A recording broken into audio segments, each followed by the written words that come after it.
Hello, hello. ToA is indeed back, making that moolah.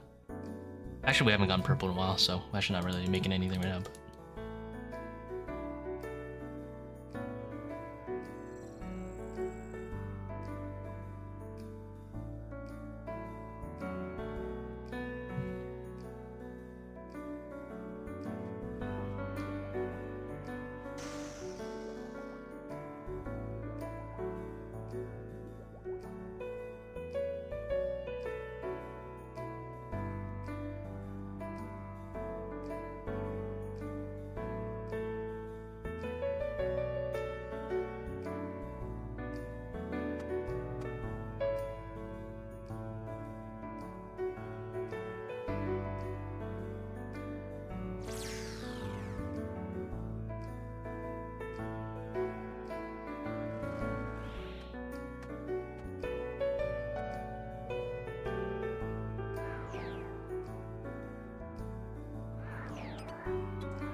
What the hell? Pick up the hammer, dude.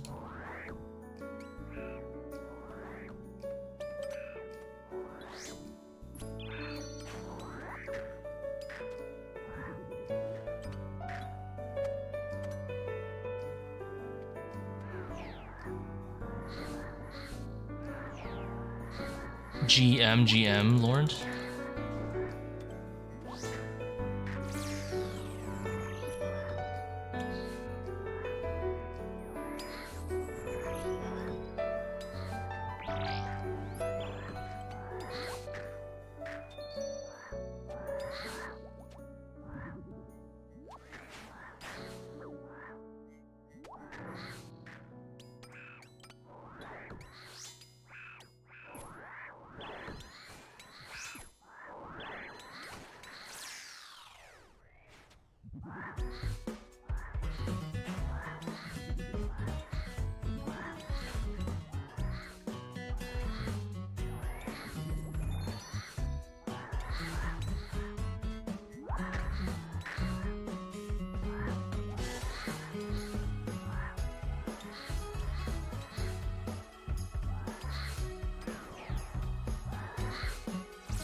That's so cringe.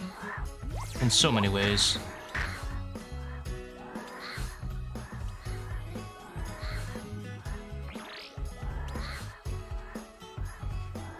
I mean, it's my mistake, I guess.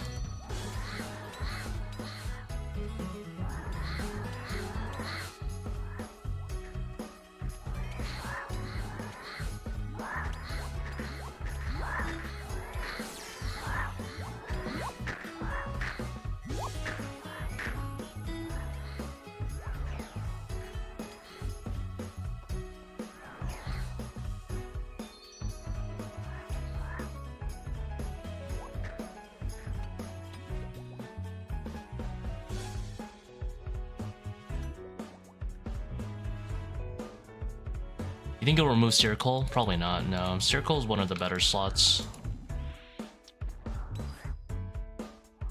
It'd be better to remove like 2 more range slots than remove just a Seercull.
Kind of sad hits.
I don't think you would ever drop any mage switches in ToA right now.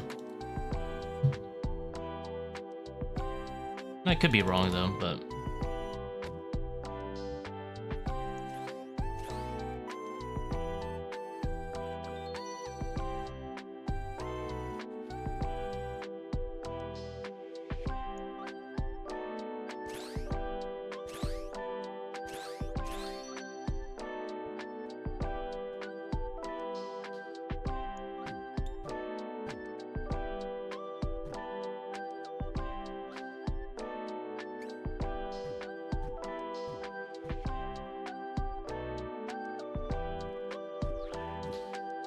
or at least semi-flicking it, then depends. I don't think it would be worth my effort to flick.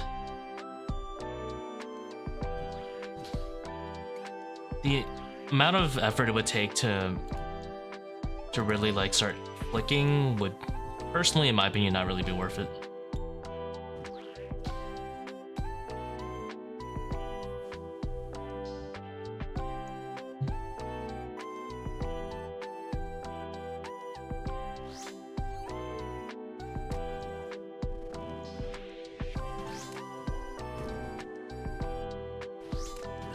Bang and Shadow are so overpowered that just having those two alone is like 95% of the raid speed.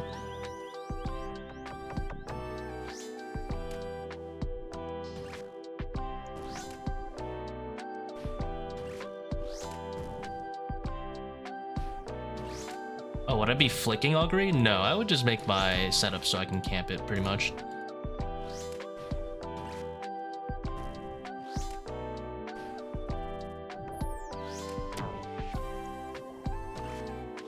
It wouldn't be hard. I already have a lot of resources in my setup. I've been planning for this for a long time.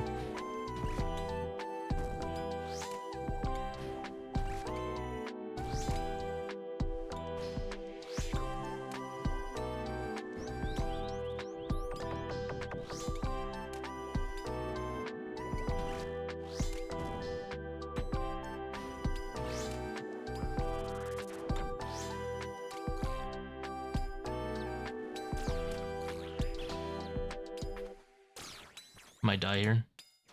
Messed up.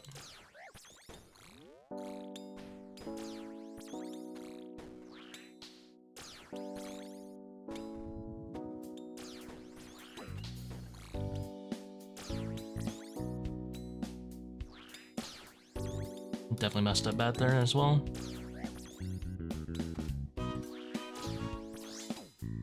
Missed 3 swarms.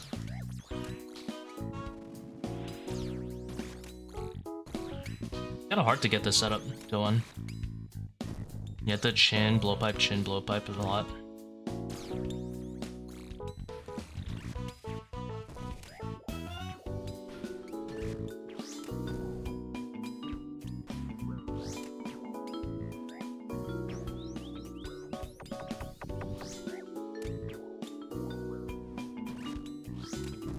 It's a meh. I mean, it's not that bad, honestly. It was always been too overpowered that we can just not use prayers.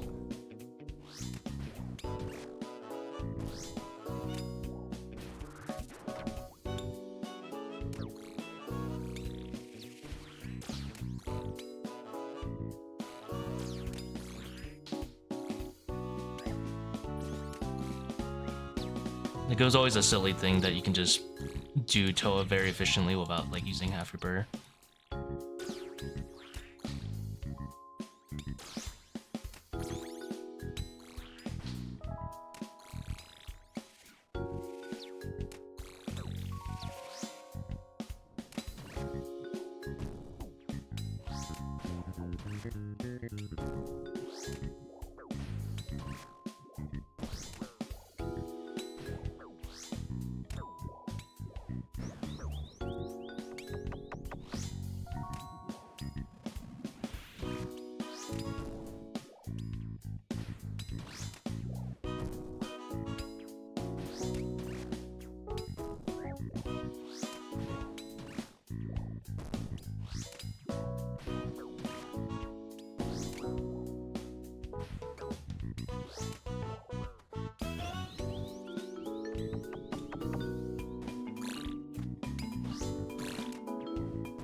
I see your question, but I can't read it right now, unfortunately, just because it's a little bit hard to read it.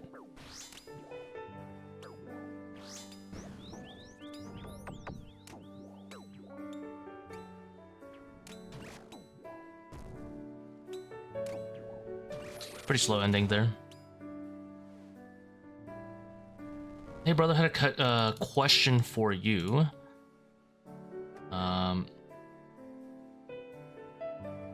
Recently remember one of your live streams back, and I remember you mentioning during Double Trouble there's a specific tile you click to get into the spot you want to right away.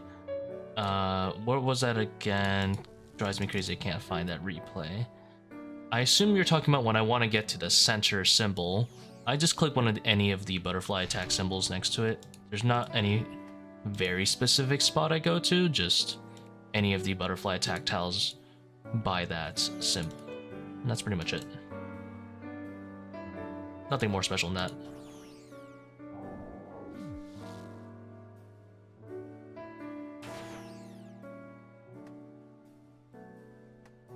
It just so happens that the butterfly attack tiles, yeah, you just click the butterfly attack spot, then as soon as you land there, you click the symbol, and boom, that's it.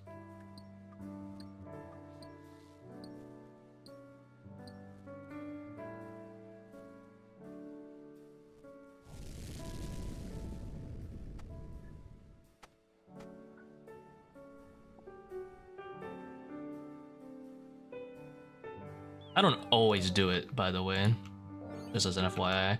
I do it most of the time, but I don't always do it. The reason I don't always do it is because I've gotten very used to hovering my mouse over my character and self-stopping or like turning around last second anyway, so I don't do it all the time.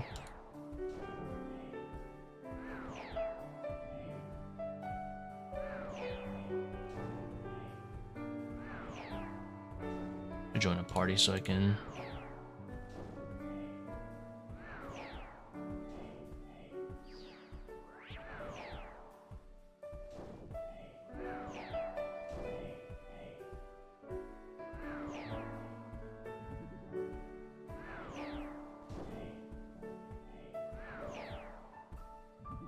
71 purples and only 1 shadow. Yeah, that's pretty much how I feel. But I'm not really burnt by it, because I always have fun with it.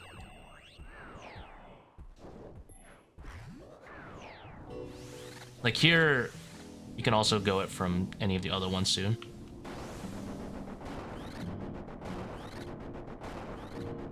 You can see even the back attack tiles work. I have something like 100 solo purples. I only have 1 shadow. It is what it is.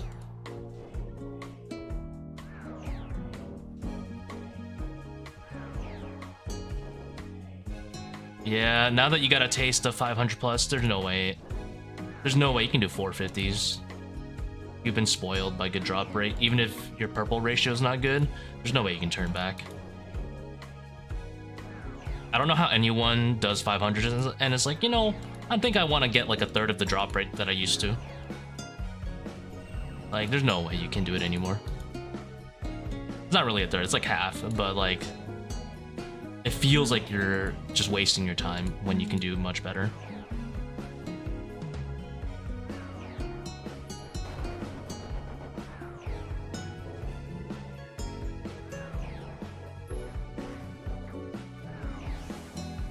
So like that was an example right there.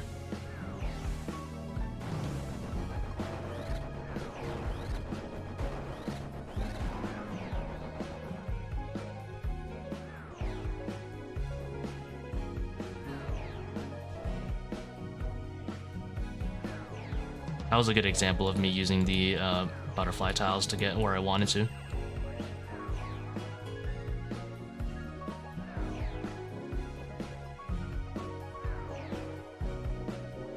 Enjoy raids, no problem, man. You can also use the back butterfly tiles. They're also conveniently 2 away.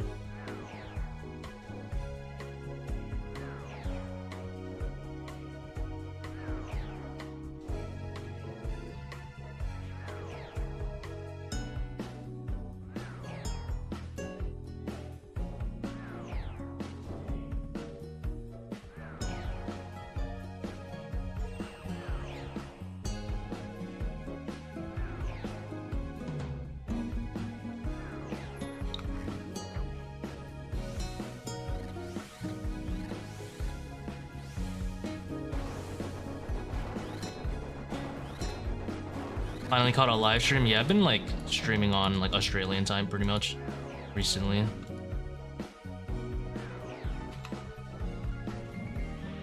Really been dooming my sleep schedule, streaming so late.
Zero damage, Akkha.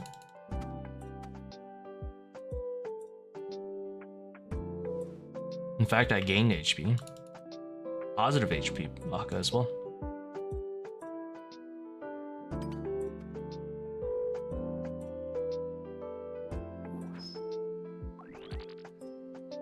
I was trying your 445 dehydro setup, came to the conclusion I suck. So I'm back to my normal 405s. We'll try them both. Hey, there's nothing wrong with sucking a little bit when you first try it, you know? You'll get used to it eventually.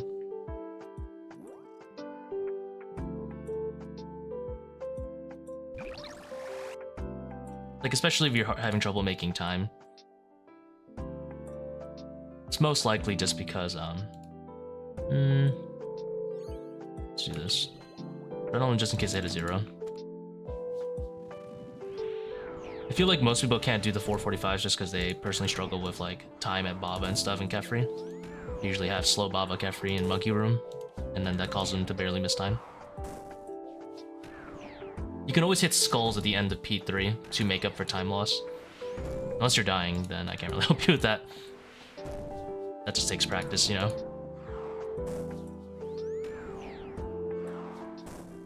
The start of the video does say also, if it's like a P4 problem, you're just gonna need more practice. P4 is what it is.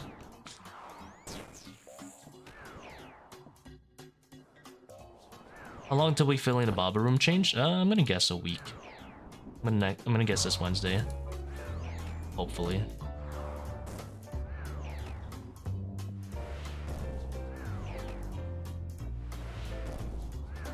The time I feel like I'd rather skull skip for the extra loot chance. Well, the 445 is with full skull skipping the 37 minutes. If I recall correctly, I actually skull skip every single skulls. Maybe I kill one. But I was just saying, like, if you're struggling a little bit with the time, you can always kill like 1 or 2 skulls. You know, as many as needed to barely make time.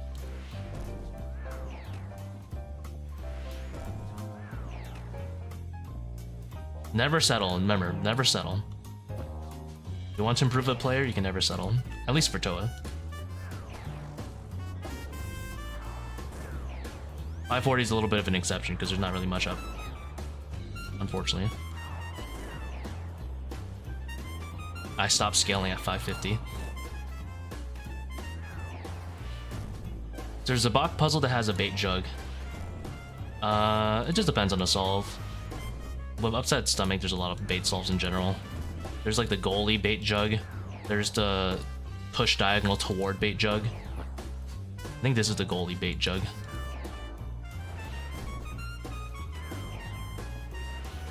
It's not. Let's go. But sometimes that one it gives you a goalie, and you go through these guys.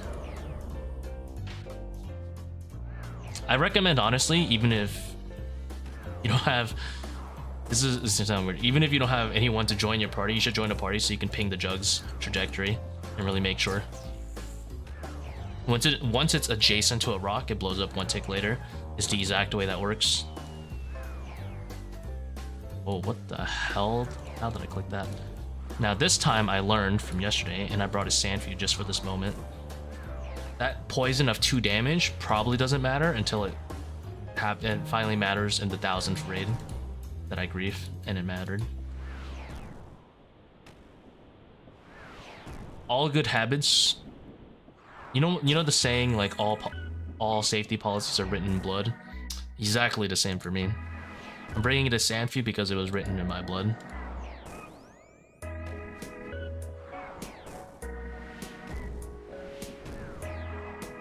I knew it. I knew that was going to be tomatoes. I didn't pray against it.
I don't think it dropped the brew. Yeah, it didn't.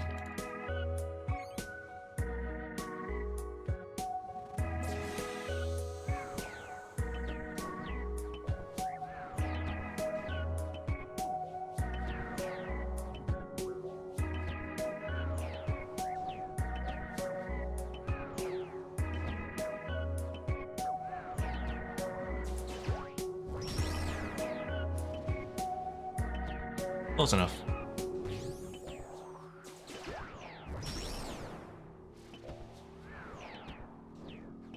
feel like the second solve. Oh, south, not north. Usually it's north, but yeah, sometimes it's south. Remember, the pre-solves are never guaranteed pre-solves. They're like pre-solves 95% of the time.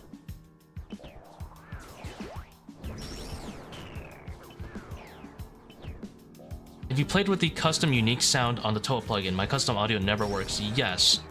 The reason your custom audio doesn't work, I don't know why, but WAV files kind of just don't work a lot of the time. I recommend running the WAV file through Audacity a second time. So even if you renamed it WAV and it plays correctly in your own media player, run it again anyway through Audacity and then re-export it as a WAV, and that will usually solve your problems. I do not know the actual reason behind this. Maybe it has something to do with encrypting, encoding, whatever. It's not a real WAV file, but that fixed my issue.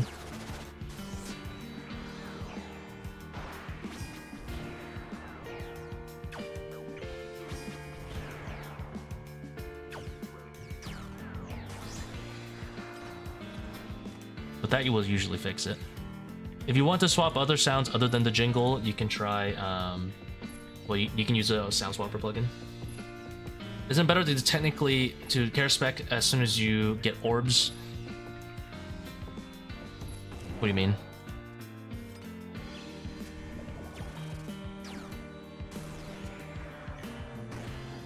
I'm just confused. What do you mean by that?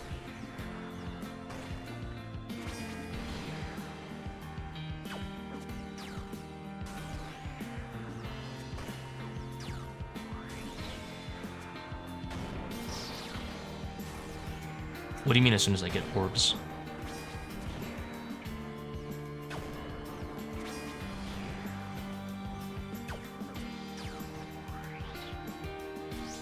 To start regenerating right away? No, the reason, I mean, most of the time it doesn't matter when I do it as long as I do it after second orb. But let me just do this. I always wait on the second one just because you can get a tick heal. Having the tick heal on at least one of the 45s is pretty important, whether it's the Karis one or the tick regen one. Like, yeah, I could heal right away, but remember with overly draining on, it's gonna take a hot minute before my spec regens.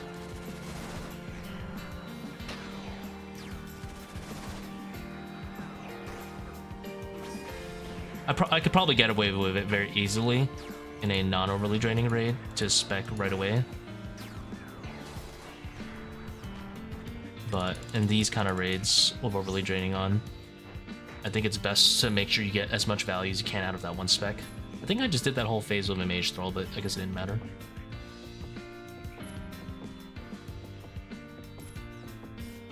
I'm sure with Shadow it probably doesn't matter, but...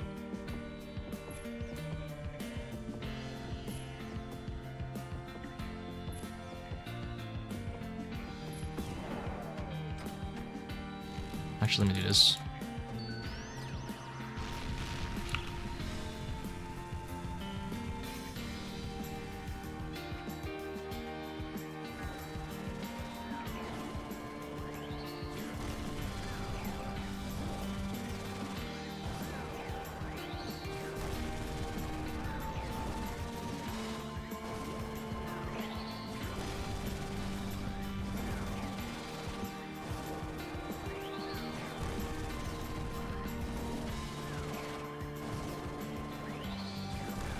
Forgot to troll.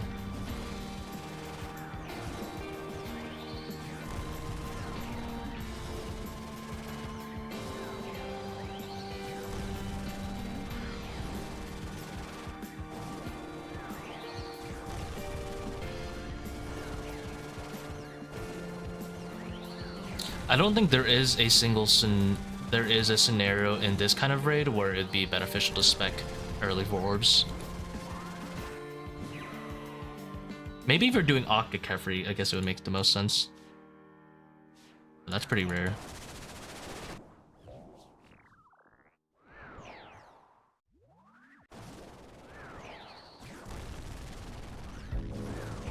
See, Bodhi does 540s. Are you doing the same invos? Yeah.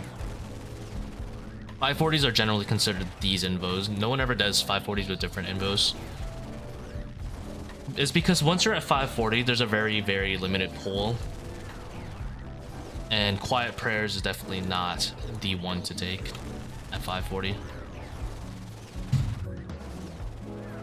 525s, there are a few different configurations. In 500s, there's the regular configuration, which is this minus Pathfinder, or there's the speedrun configuration, which is Quiet Prayers minus Overlords, and I believe minus Overlay Training, plus a 30 timer. So there's a bunch of different configurations for 500s, but I believe 540s is generally accepted to be the exact same configuration for everyone.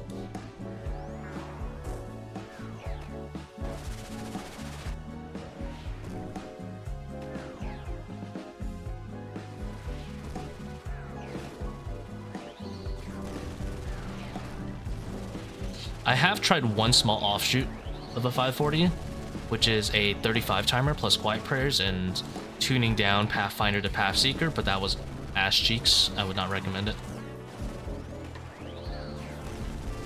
It was like 30 seconds faster, but then you have to deal with Quiet Prayers, which can't RNG lose you to 30 seconds because you can't 5 to 1 anyway. So I don't recommend that.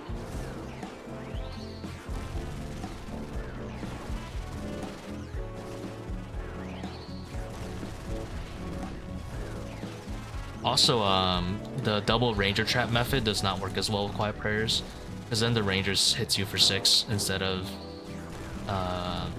3s and 4s. Do for 6.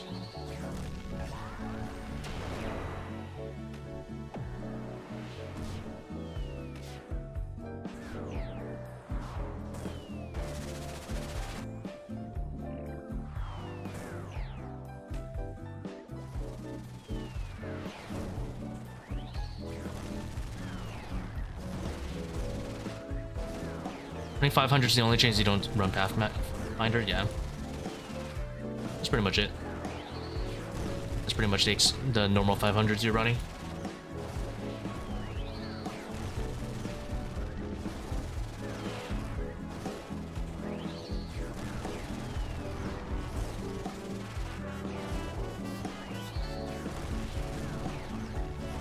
What's timing on skull skipping if not spam clicking with a ranged weapon? I don't know why you wouldn't be spam clicking, I'll be honest, because you don't lose any ticks spam clicking. But it's right when the skulls explode.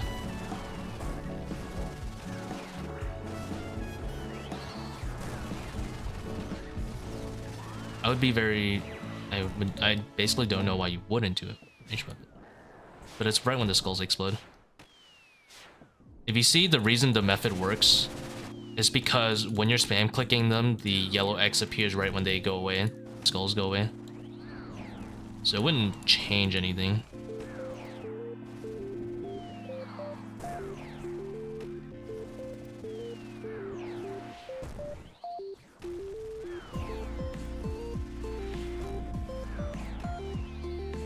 How do you feel about the Ralos if you don't have a shadow? Worthless in every way possible. Terrible item.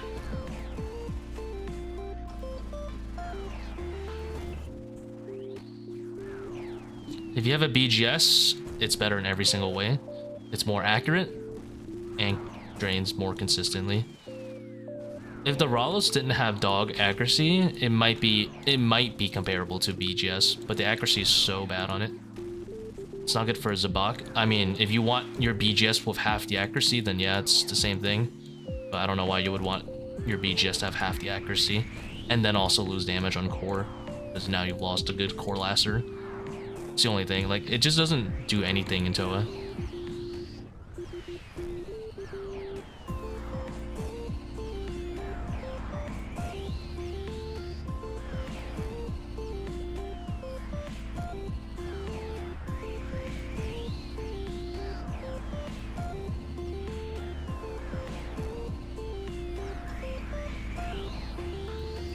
How to drain magic defense? No, Ralos drains regular defense, scaling off regular magic.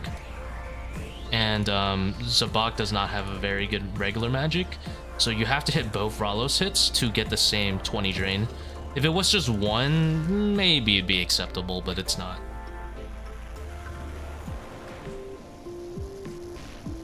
Yeah, BGS is already kind of inaccurate. You definitely don't want something that's even less accurate than that.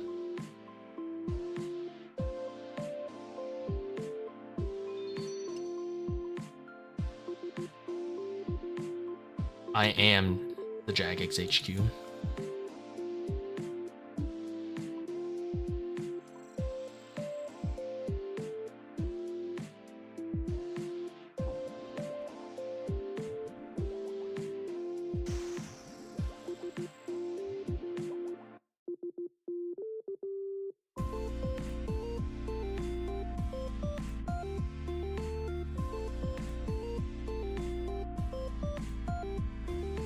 If I had the pre-pop machine, I would be in here in like 10 seconds. In and out, in and out, in and out.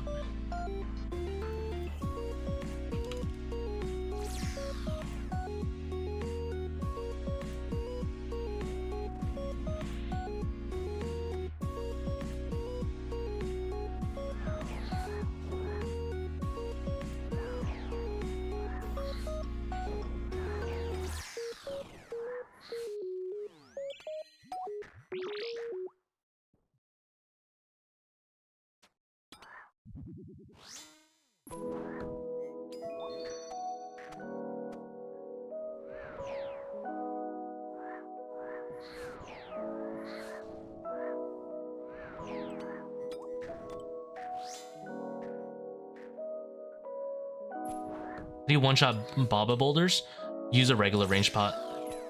Don't use a divine.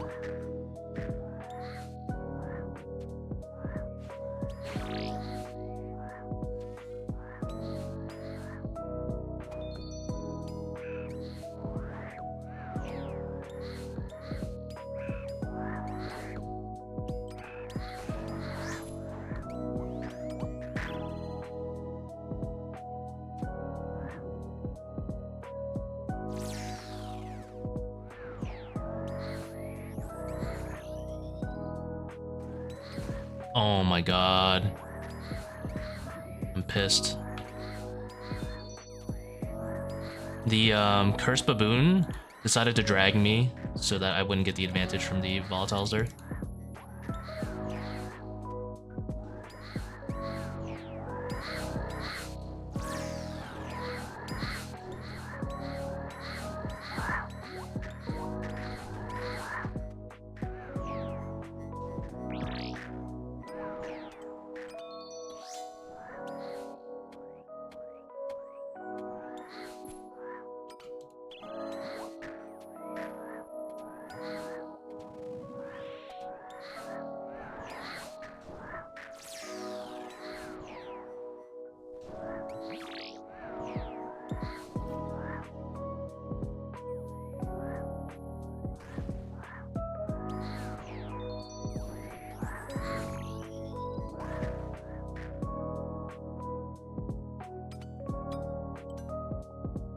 A little slow, but take it.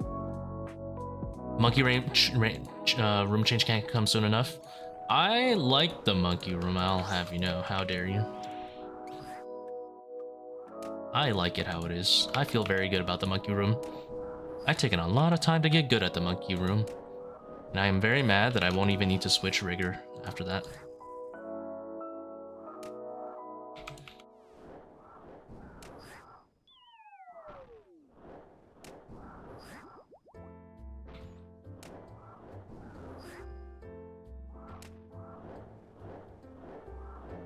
Definitely in the minority, the player base on that one.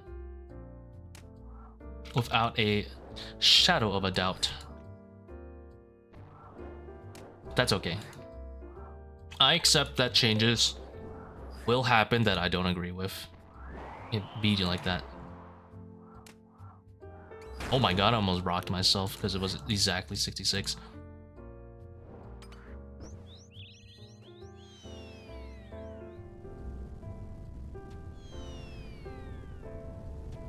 We skip these.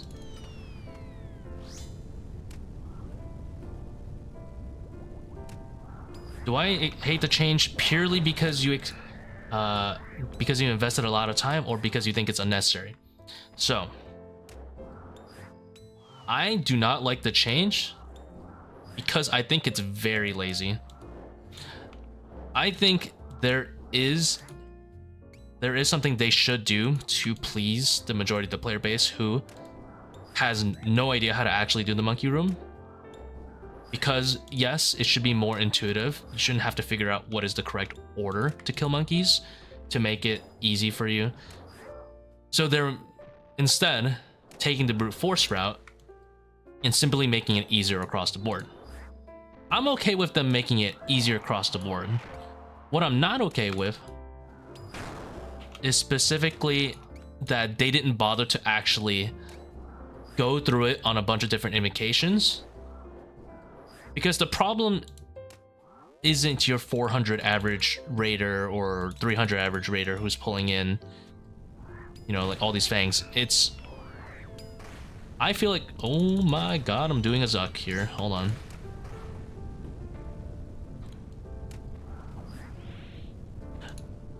I feel like it's very overpowered that someone like me can be doing 540s or someone doing 400s, which is well above Jagex's technical meter of expert. And in my opinion, if you're setting this raid to quote-unquote expert mode, it should be kind of hard. And making a puzzle room that you can camp rigor in the entire room and one-shot everything does not seem hard. I feel like you should be able to get that consistency of one-shotting things, but simply just make it so that you have to do at least a little bit of gear switching. At least put on piety. If you don't want to put on piety, whip out the gods, or there should be some sort of thought into it, you know? Like, you know how Nightmare, the husks, and the parasite, you bring like god swords and stuff so you can one-shot the husks? Not the husks, sorry, the parasite, and you bring a potentially ham joint if you want to fast kill the husks. All of that kind of goes out the window with this setup because people are going to pray piety and they can one-shot it with a partisan of the sun. With rigor on, sorry. And I think that's super lazy. I just simply think the change they did was lazy. It should make you have to do some switches, not like a 5-way or 10-way or anything even crazy like that. I would even be happy with them just making so you have to put on pities to get your one-shots. That's all I want. Because people are gonna do one-way Sang, one-way melee, camp rigor the whole room, and one-shot everything. And there would be no reason to not use rigor because shamans and cursed baboons BIS is blowpipe anyway. So you're just gonna stake on that anyway. Stick in your full range gear. Whoa. This is actually a flipper. In other words, they took out all of the def, yes. In exchange to please the common player base, they took out all of the def. They could have done a better job at making it so you can please the lower level player base by simply going through and scaling the monkeys by per 100 invo so that it's still brain dead easy, exactly like how they envision it would be. And then when you're doing a harder rate of 400, 500, you have some sort of intent to get mildly better at the room by at least going from this to this. That's all I want. I'm not asking for someone to go and like 10-way switch. Like, I'm just asking for someone like, okay, they should at least do like the occult, you know? I think that would be very fair. Because people do that in Nilo, right? Like, they at least do like a 2-way switch when they're using like occult and stuff, or anguish. I'm not asking for 10-way switches. I'm asking that you should be able to at least put on your freaking prayers. It makes such a bad habit when you're just like clicking things and just switching one-way switches. I think it's dumb.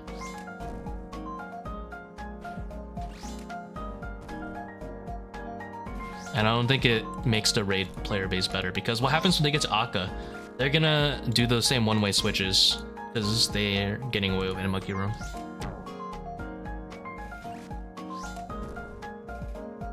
You can satisfy both player bases, me and the noobs, by simply going through and scaling it slightly. And I don't think it would be that hard. I'll be honest. Yeah, like if you see my VODs, I put so much work into getting better at Monkey Room. I think like 230 is like slow for me because I know I can do better. I always try to do better. And why would I try to do better if there's no incentive?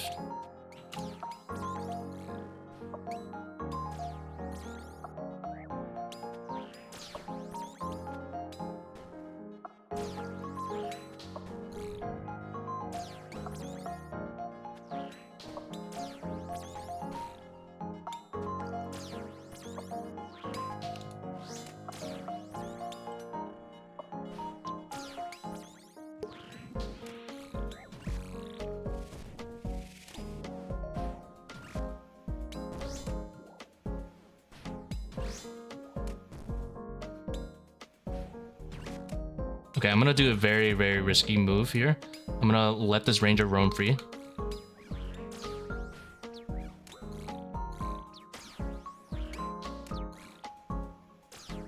I would like to do some damage to this arcane. Alright, great.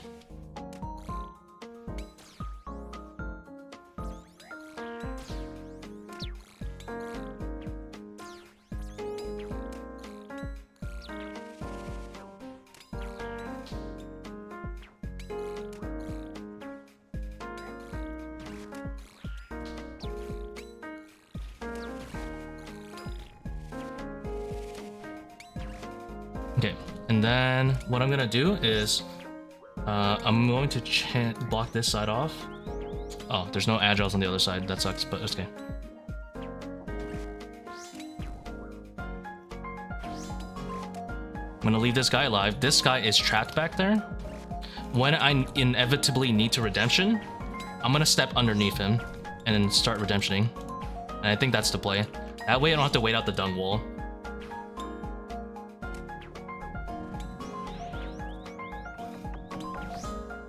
Because if I wait out the dung wall to trap this guy, I would have to wait like 15 seconds, probably.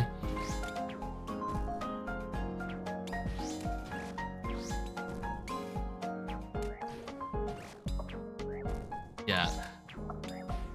Like for me, the Monkey Room, when the patch came out, I was like in there for like 3 hours trying to figure out the optimal order to make it to get consistent clears without taking chip damage.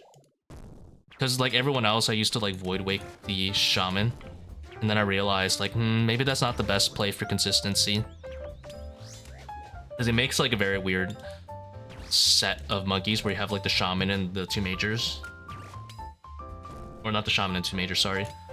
You end up with like the majors and the melee are sitting at the same time.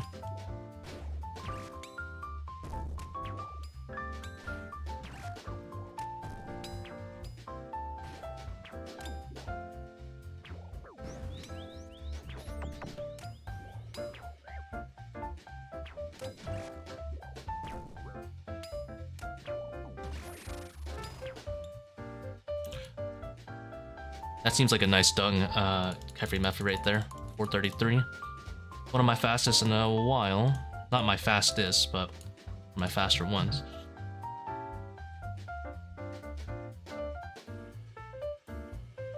Oh, I'm so sorry, Mitchie. I didn't see your message. Is it a bad habit to play melee and camp range gear only, swapping weapons for Monkey Room? It won't be, but it is right now.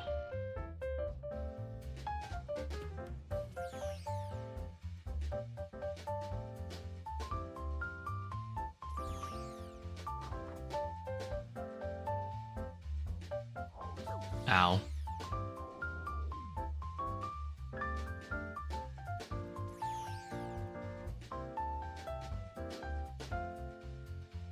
Right now, it is inevitably have to redemption. I mean, I'm just gonna hit big, so my blood fear is just gonna proc. So I ain't complaining. I mean, right now it is a bad thing because you want, you know, like you're not always gonna be in range to blow pipe curse baboon, so you might want to do a quick like 3-way, 4-way switch to shadow a baboon while it gets closer. But honestly, like, who cares once change comes through?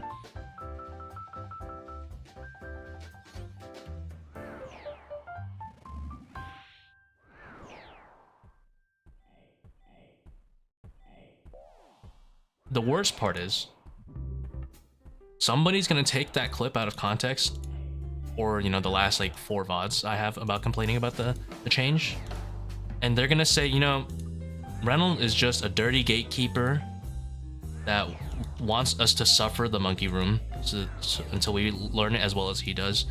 Actually, I want myself to suffer because the changes I propose would keep it as easy for you, still easier than now, and I would be the one that's suffering the most because it's a scaling change. I'm a bit of a masochist, so that is exactly what I'm asking for. Punish the 500 plus players slightly. And by punish, I mean it's still going to be easier overall, but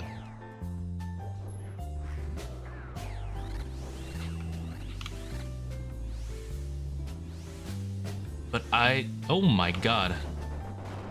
Who the heck? Am I dead? I forgot the order.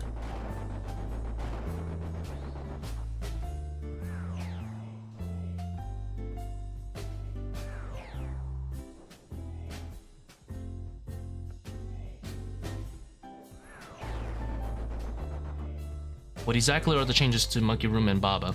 Baba's just getting a damage nerf, so he's not gonna hit as hard as he does. That's it. He'll deal, I think, what, 25% less damage or something? Monkey Room, they're gonna give it combat triangle berserker, kind of. So if you're using the correct combat triangle, you'll always hit your max hit on them, just like the Fremies in Coliseum. The only issue I have with that change is simply that they set the HPs too low, so that to the point where you don't need to switch prayers, which I think is too lazy. I think they should make it so that it scales, so that, let's say in 500 you're expected to have some sort of good gear. In 400 you should be expected to use Piety, at least. Hopefully at least at 300. Oh my god! I hate level 4 Akkha. It's the worst.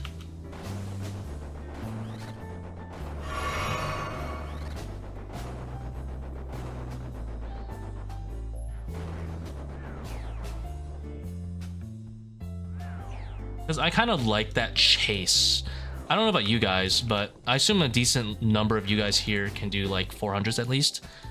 So you probably know what it's like to kind of feel like you're getting better at something and kind of extract some sort of satisfaction doing it. Like, looking back at yourself, like, you know, I used to suck balls at the Monkey Room. I used to suck balls at Akkha, for example. And you probably feel proud of yourself for getting to the point where you are. And I feel like if they make this change, I will not feel like I'm ever improving at the Monkey Room, and that makes me sad.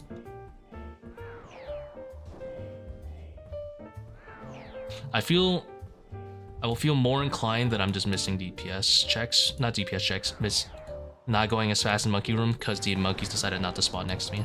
That makes me sad.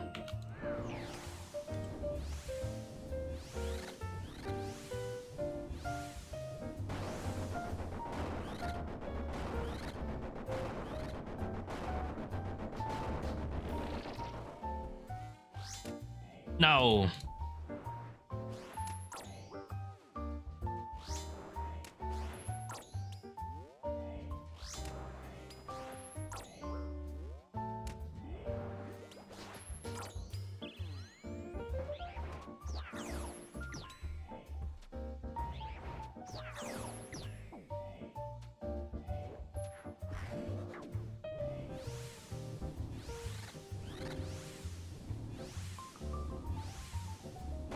Rotations you can learn? No, that wouldn't be a bad idea. I feel like I wouldn't want static spawns because I want it to be a little different from Nihil, but rotations would be cool. So then you feel like you're in control.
Hot take, I like Monkey Room more than Nyla.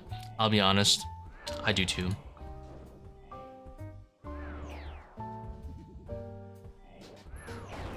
My most controversial take is that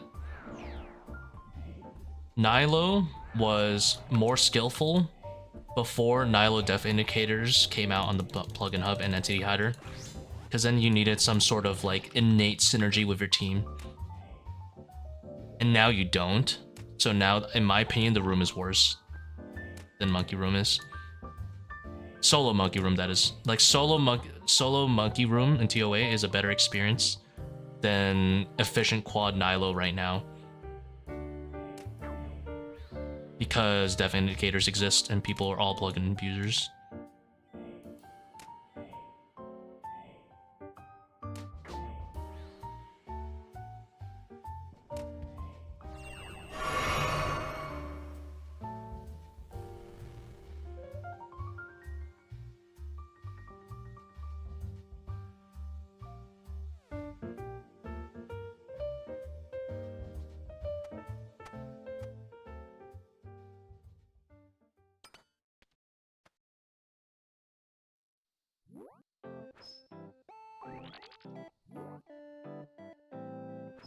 At what point does it stop becoming worth to run multiple people at ToA?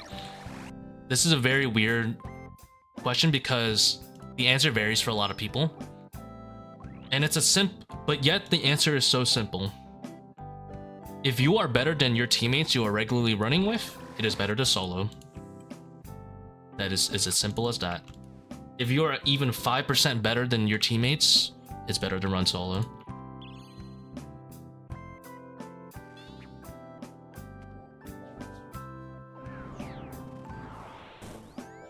If you suck,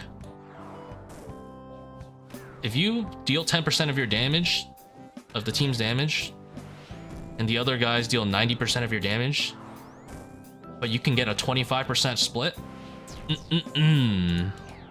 that sounds great.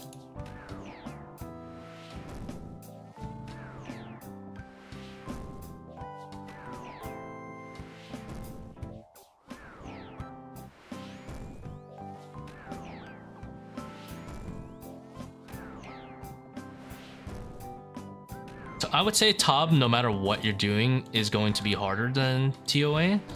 I think Chambers... I think it depends what you're scaling it to. I think if you compare a 300... I'm gonna lose politics for this.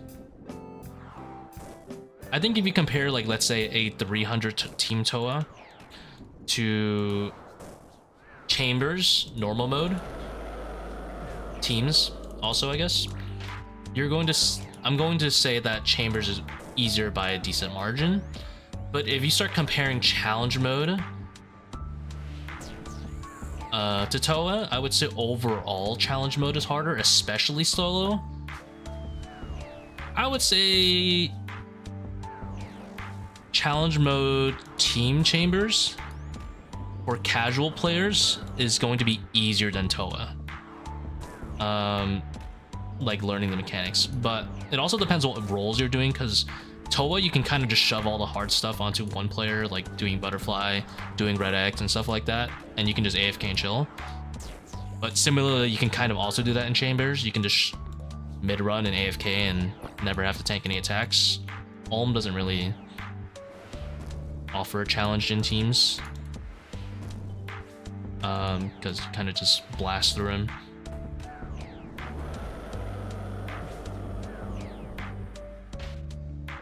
The Baba puzzle change hasn't been actually made yet, so I wouldn't worry too much about it, Adil, just yet. You'll see the full details later, but yeah. If you're hitting on the correct combat cell, you'll always max. Like, I personally found Team Chambers to be easier to understand than ToA, just because, you know, the rooms aren't very in-depth either, other than Ulm. And in teams, Ulm isn't that in-depth.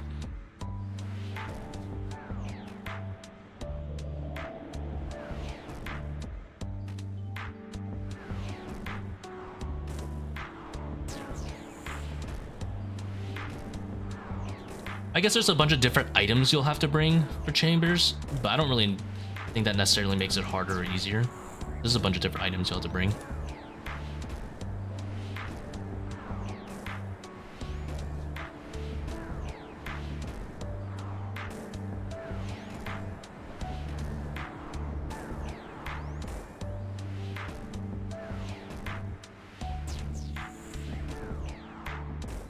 Yeah, like solo, I think solo chambers is a completely different beast than teams.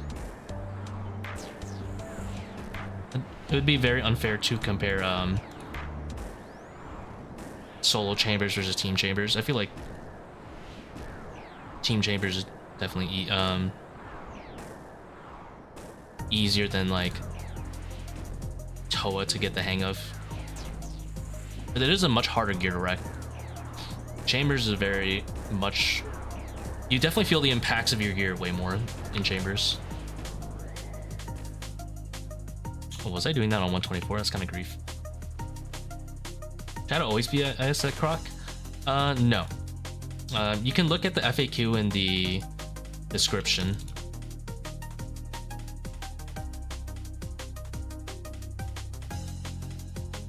Yeah, like... Solo is completely different beast. I think there is quite a lot to learn at ToA too, but I think the chambers ones are a bit harder to learn.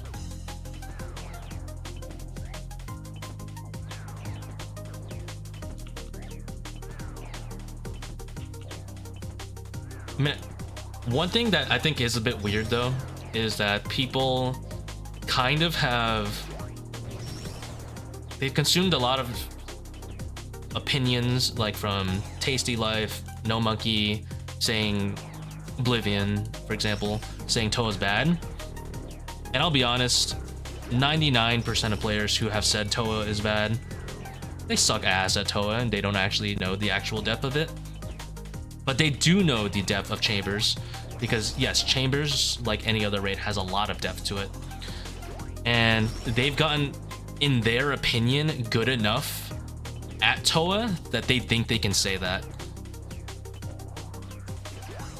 I think them saying ToA has no depth is the same as me saying chambers is easy without knowing how to like 4-to-1. I think it's like that level of like skill disparity.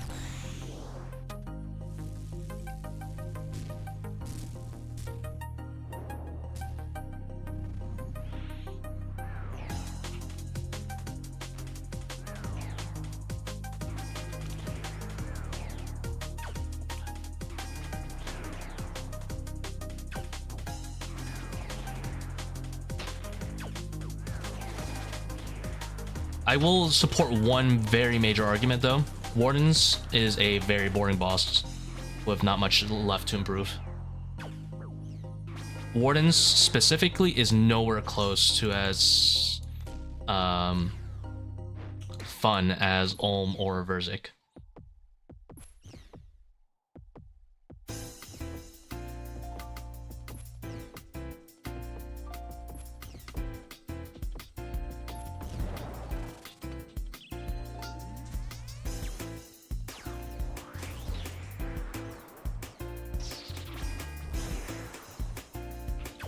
But I think the rest of the rooms are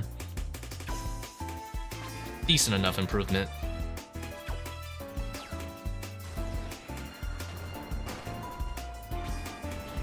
That I would say the raid is overall still skill expressive.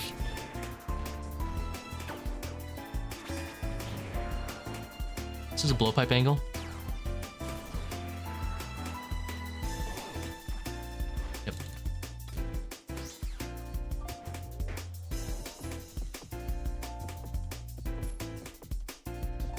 Tbow just surpassed her P2? Yeah. I know. I assume you meant to say P2. The answer is yes.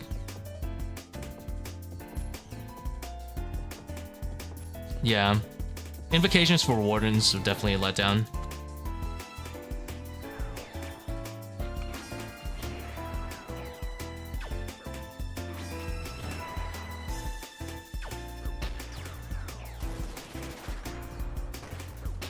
Current Baba puzzle, what's the best thing to do?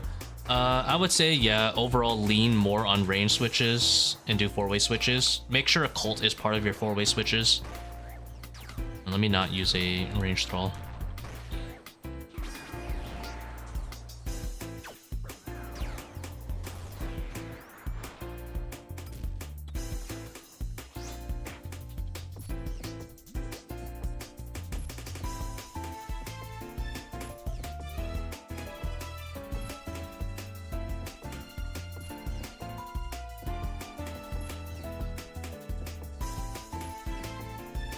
What's the best solution for Zebak waves of blood spawns following you?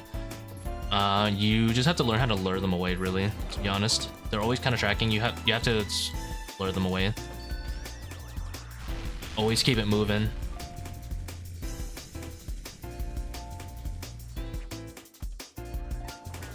I forgot to use my adrenaline. That's fine though.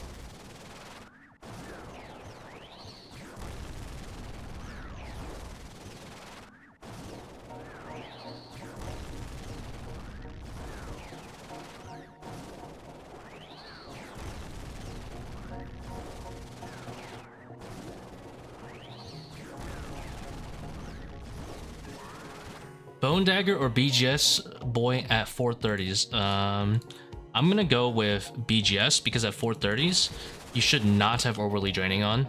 There are better other invocations to use to get to 430s. With overly draining off, you can send more BGS specs.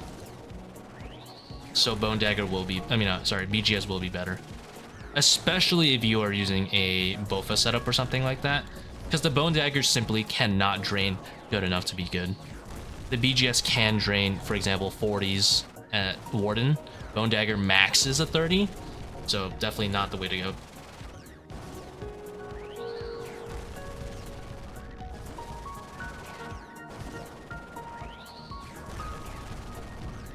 Bigger learning curve, learning top from 0 randoms or solo chambers? I'm gonna go with learning top of randoms from 0. Reason being, when you're learning with randoms, I assume you won't always have these same players every single time. So you will eventually have to learn all 4 roles, and there's a lot of depth to every single role. So I'm gonna say definitely learning multiple roles at top is gonna be harder than learning just how to solo chambers. Especially if you have good gear at solo chambers, you can do some very illegal things.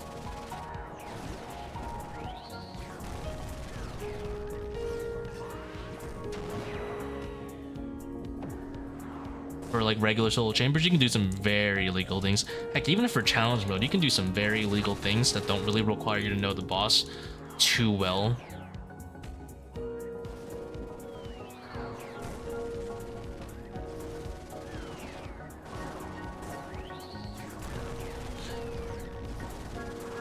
Especially once the Elder Maul gets buffed. Like if you, yeah, endgame iron. Yeah, like I'm talking like super endgame, like Torva. Like if you had a Torva scythe, you can do some very illegal things, like not really no chambers and still get to what most people consider okay-ish at this content. I don't know, what do you guys think is like okay at chambers? Generally, the speedrun community would consider like always breaking GM time not a good standard, because GM time is generally considered to be extremely free. But the average player base might say differently and say, hey, if you can always get GM time in solo chambers, then that's decent enough to say that you're good at the content. To me, like breaking GM time is like the equivalent of hitting like 45 minutes in a 540. So it means nothing. It means nothing to me also, but some people would consider it good enough at the content.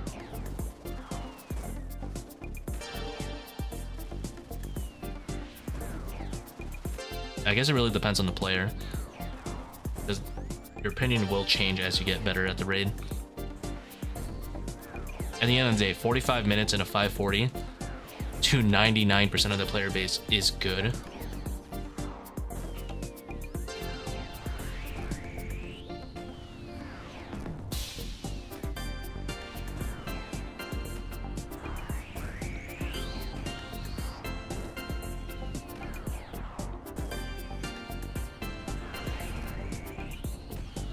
So I'm not alone in thinking that I'm extremely biased when it comes to ToA, just because I put a lot of work into getting good at ToA. I feel like it deserves some hate, but not all the hate. Same thing for Chambers. I feel like I'm not really much of a nerd at Chambers, so I don't see the appeal in it other than Ulm. Maybe I will change my mind as I get better at it, but currently I view Chambers as a snooze fest.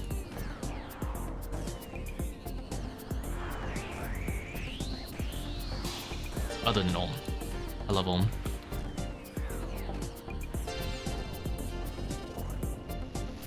Yeah, I was talking solo CM time.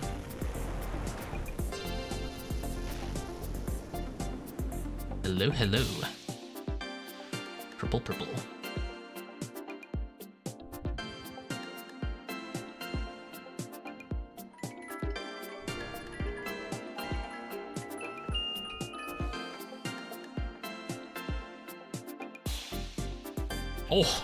Oh, let's go. Yippee. Alright, I already lost the dopamine.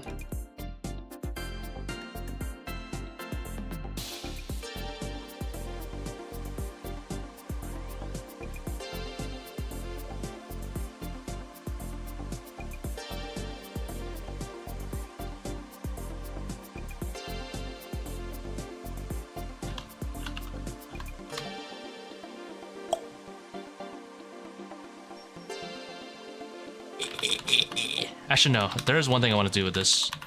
I wanted to spend it on stuff like this. Let's do... Yeah. Yeah. That seems like a wise investment. And it's gone.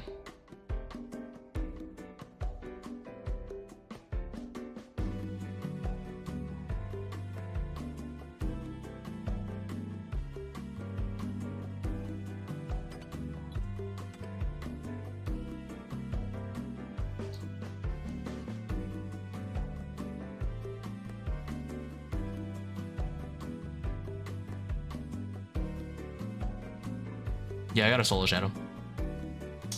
Not bad. Finally deserved.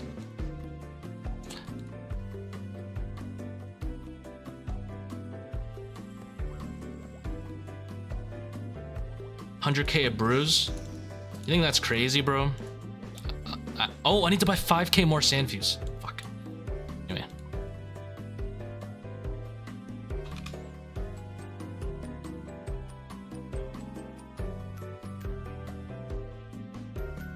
It's not 100K. Never mind. Hell yeah, back to back it. Of course I gotta show love to the raid that pays me, obviously. Planning on green logging next after this. I am actually looking for next teams. I do want to get into solo and duo next because honestly I want content to do.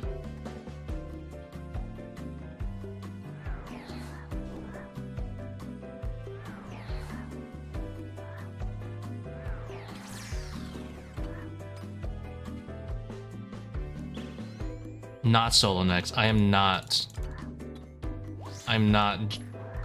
buying any of that purple's sweet monopoly money. I will never buy third age and I will never buy purple sweets because they do not pay other people.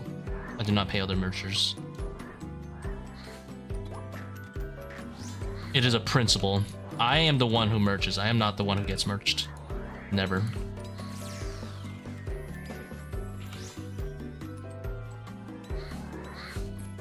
Alright. I should agree to desolve there.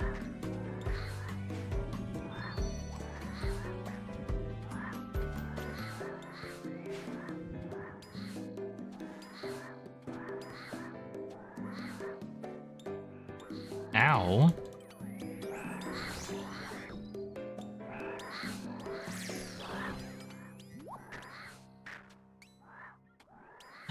Don't explode. I'm sorry.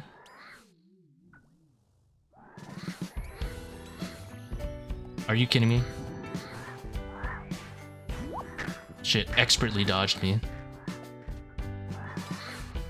Whoa, whoa, whoa, whoa, whoa, whoa, whoa, whoa, whoa.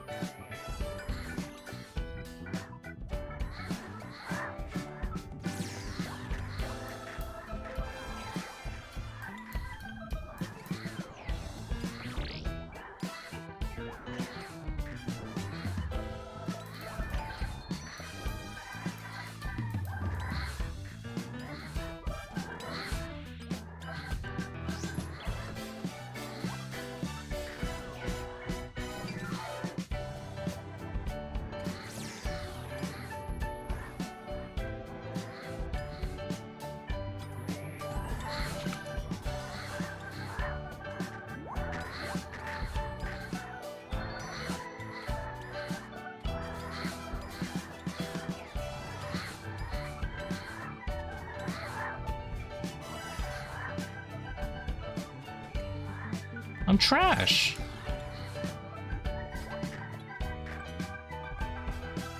I'm washed. How many raises it for Shadow at 540? I think it's like 180.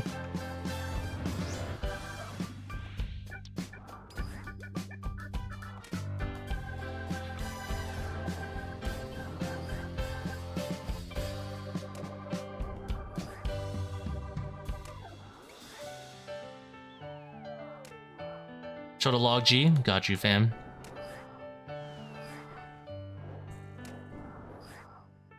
It's a little bit more money than this. No, I think it's 1 in 180. I didn't offset the ticks here. Yeah, whatever. So if he does a melee, I think I just go under right after this Fang. I think I do move 1 tile.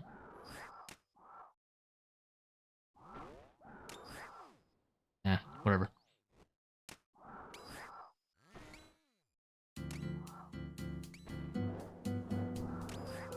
Voidwaker better than Fang? Depends on the invo, but usually Voidwaker auto is better.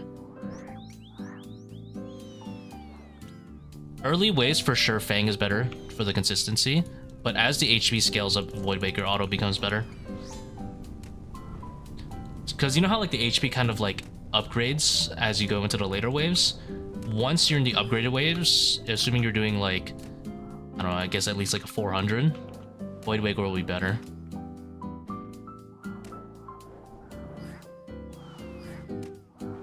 Purple, about 17%. It varies a little bit based on RNG and the path levels, but 17%.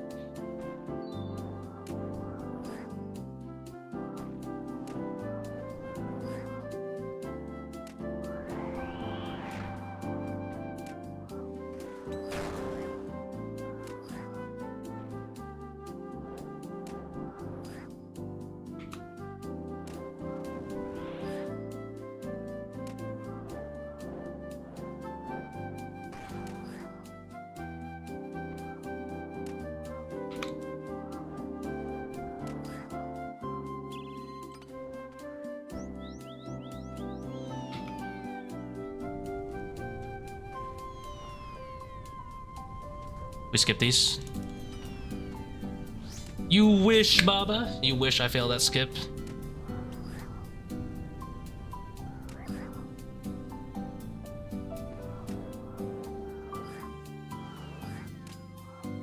One on 141. That's humongous. I thought it was 1 in 180. Maybe I was doing 1 in 180 on my 525s.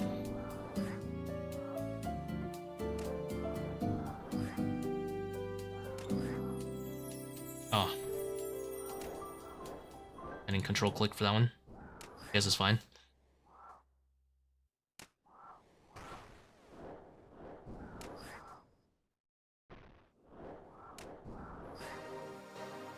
I am at 4 shadows total now. 2 of them are solo.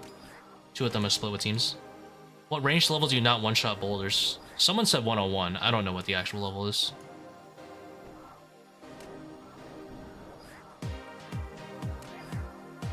Bruh. It's always the last bit of HP.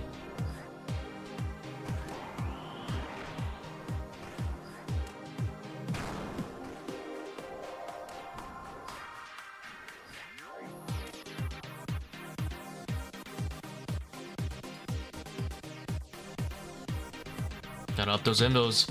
Hell yeah. I could push it to 550 if I really wanted to, but it is kind of annoying to do 550s.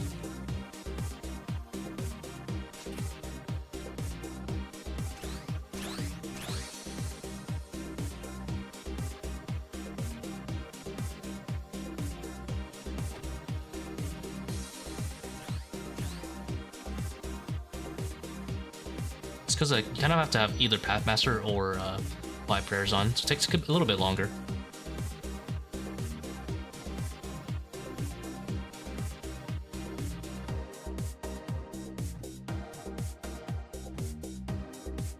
I'm a little happy that I got a Shadow before I hit 1,000 though.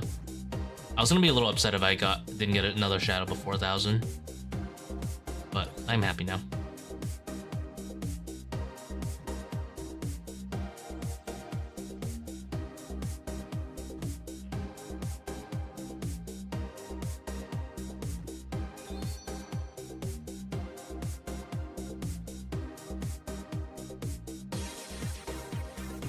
Not a big deal if you don't one-shot the boulders, though.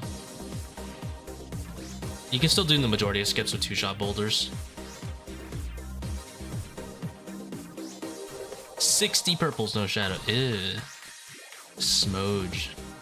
Sorry to hear that, man.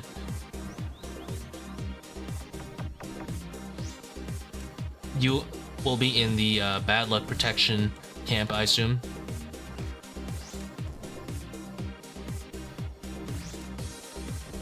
I don't even want to form an opinion on it.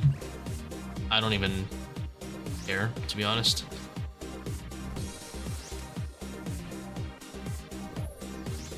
That's an Iron Man problem.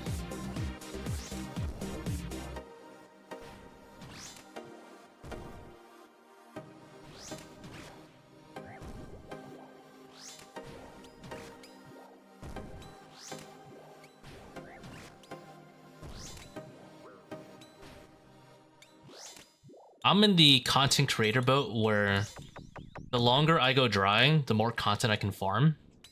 So I am kind of technically against it as a content creator. The drier I go, the more content I can build. But it does feel complete garbage if you're just mega dry for an item.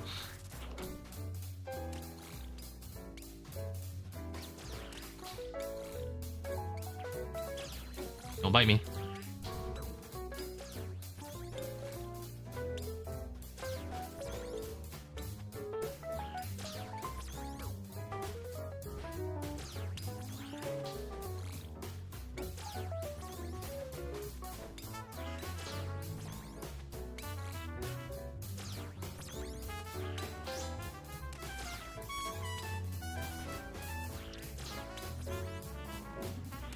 I think I missed a swarm.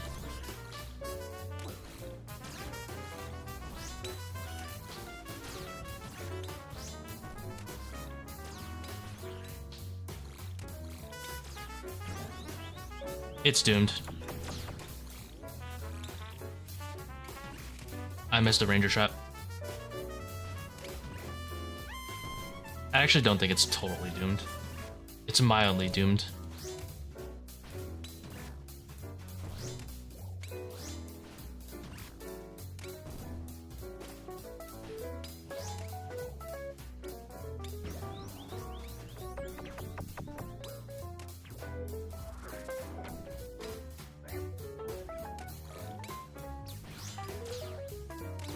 Maybe I can make this work.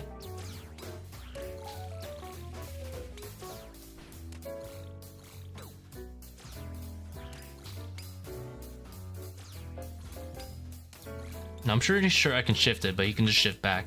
It's the problem.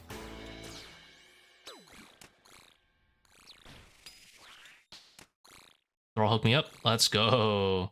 MVP Thrall.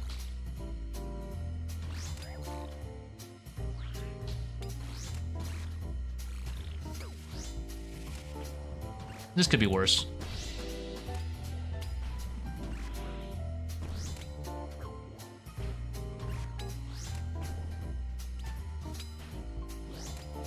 I just gotta fight this side. It's not that bad. Because I have one trapped at least, actually. As long as the other guy doesn't see him, it's not bad.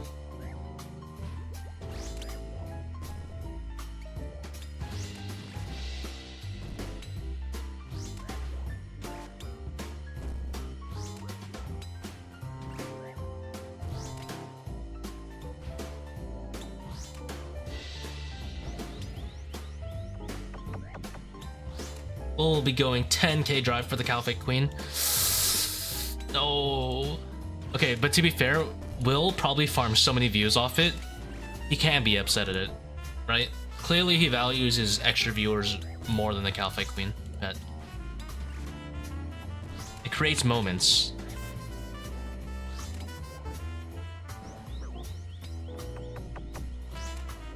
As a content creator. For the average player base, who is probably not a content creator, it's probably better to have it on.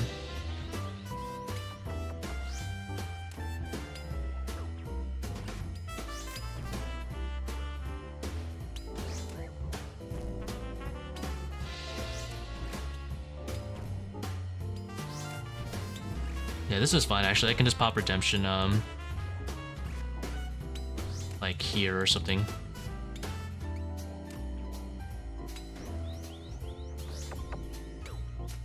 Then T-pop his Infernal Cape. Did he... What was wrong with his Infernal Cape? I don't know the... I'm out of the loop for the for his Infernal Cape. Did he go like dry on Zuck Pet? Or was it like the actual process of farming? Oh, sorry, getting his first KC. That was the content. 6 months! Holy... That's a man of sheer focus, commitment, and willpower. John Vick. I mean, look. Look, if he got it, he got it. You gotta respect it. I don't care. As long as he got it himself, he got it with a crystal bow and not a bofa. Okay, that's Giga Chad. That's Giga Chad. Let him cook. You gotta respect it. He may be stubborn, but you gotta let him cook. If he still got it, then what can you say? Like, he got it, so. And then got Bofa 50 KC after the Infernal.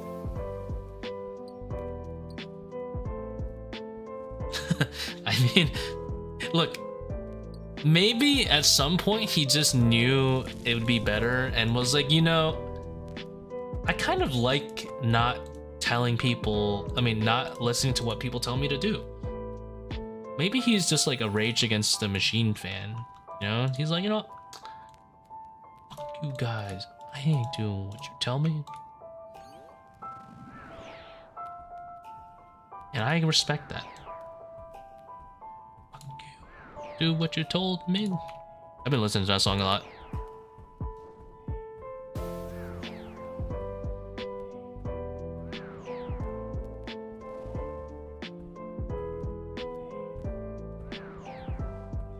Like, it came up on my Spotify recommended, and I've just been listening to it so much.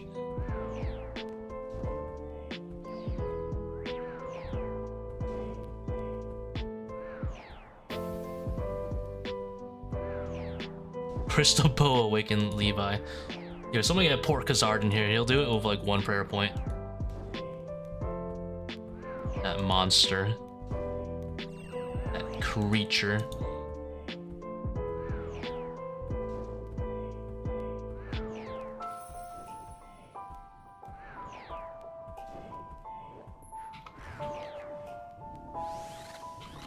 Absolute beast of a human.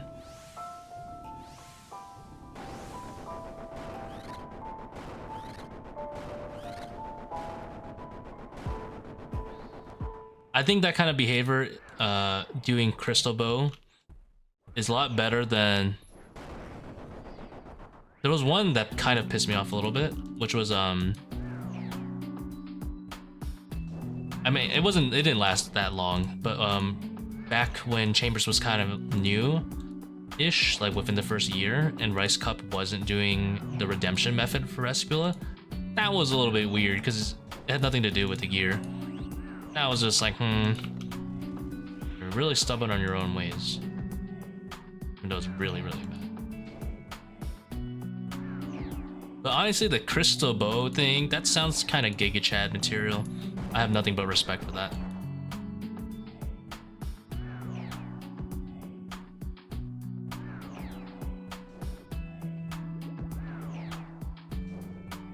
He proved a point that he can do it without it. Did he have to? No. But he did it anyway.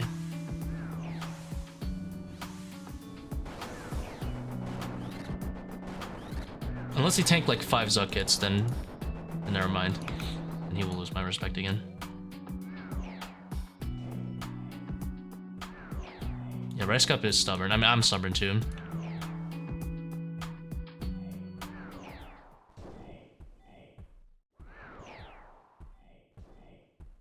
But he is good at the game though. Even if he's stubborn. Why do you think he turned around at some point, right?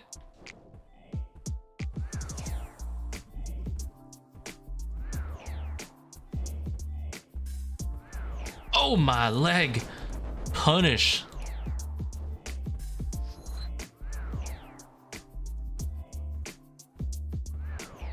Ow! Just swap on me. Just end me.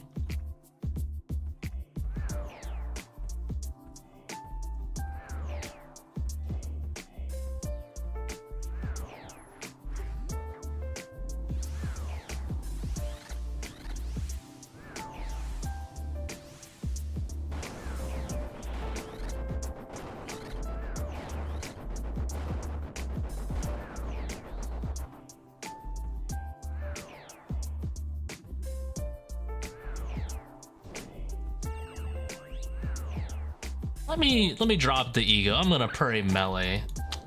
I'm gonna drop the ego. You know, I don't think I have time for a massive ego check right now. Akkha's been very humble in allowing me to get away with absolute murder. Let me repay the favor by actually using my Sun spec.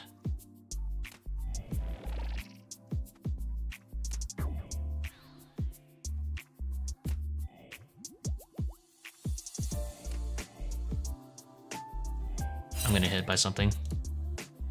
I got checkmated. No! Alright, dropping the ego.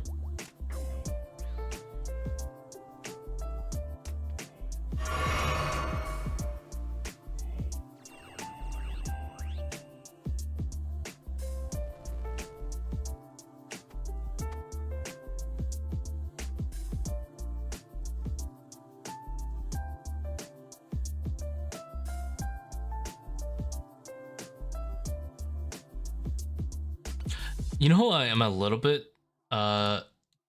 surprised didn't go for a similar challenge? Actually, no, never mind. They're fine. Wait, I remember Bone Dagger already did something similar. He did all awakens in one inventory, and that was pretty nuts. I was gonna say Bone Dagger, but then I just remembered he did a very similar challenge anyway, so never mind.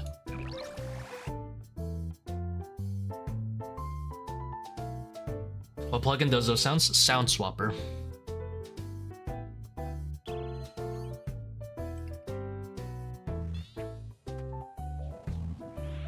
$18, let's go.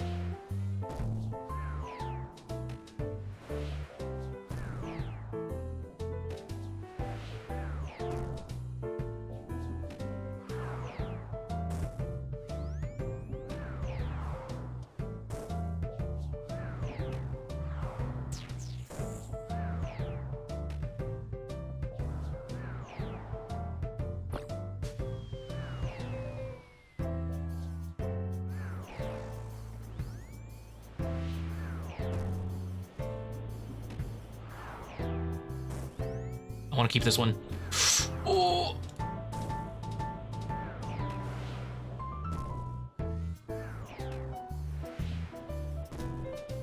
No, the jug is a goner.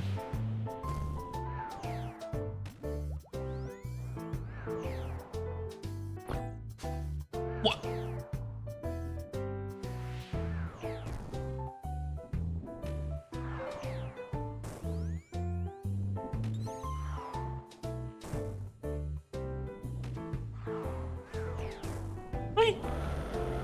Easy.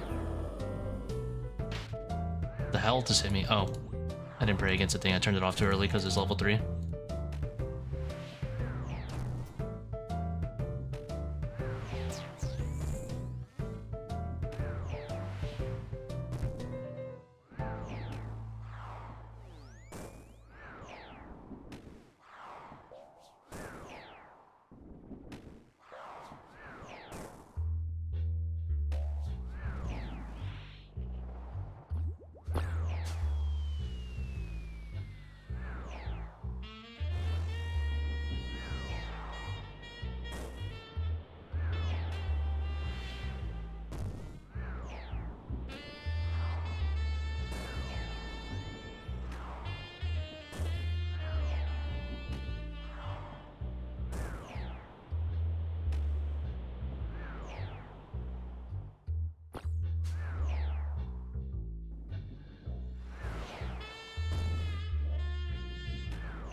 Speaking of crocodiles, have you guys heard about the story of Gustav the crocodile? If you have not, allow me to educate you on why crocodiles are crazy. Gustav the crocodile is rumored to have killed hundreds of people, I believe in Africa. Now, no one has seen Gustav since I believe 2019. But he may be, there is a chance, a non-zero chance, that this deadly man-eating crocodile is at large.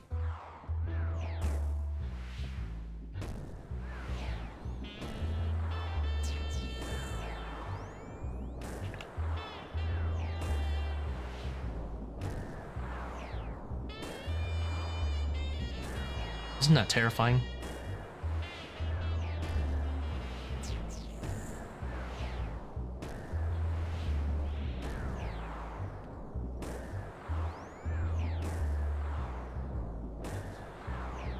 Man-eating croc. Apparently, many lives were lost to him. Terrorized villages.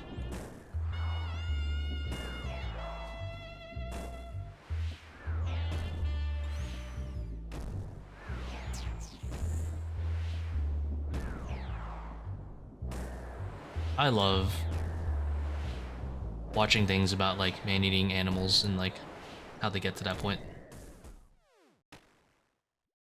Came in with super restores and a prayer pass. What a waste. I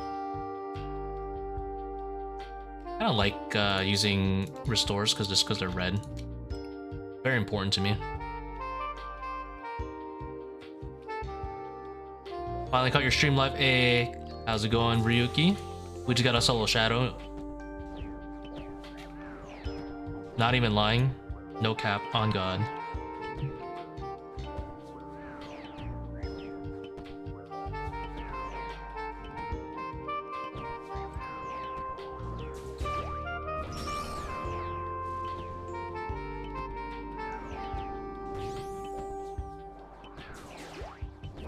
Yeah, I don't... 200-300 humans, like someone could have found the sharp stick, right? 3 toes. I'm very surprised that not at least one person found the sharp stick. A really sharp stick can stab them in the eye. Playing for longer tonight. I am planning to play at least until at least 1 AM PST or basically another raid after this. After that, it will depend if I have hard mode toppers. Because I have some friends who wanted to hard mode top today.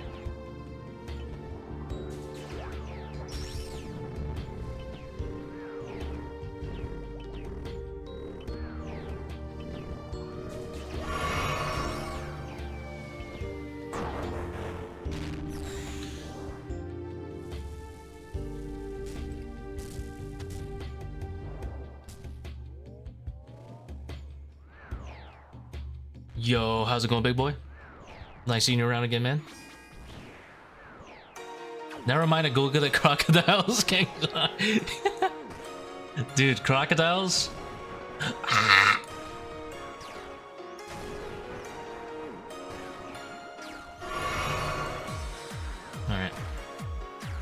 Let my guard down.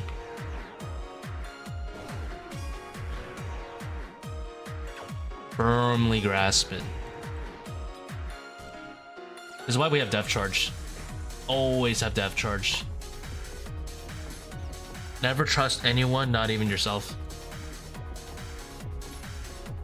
Deadliest Man-Eaters exist video. Yes. I first watched that guy's videos on the worst torture devices to have ever existed. And then he uploaded Man-Eaters, and I just had to watch. That guy's great. Love that guy's videos.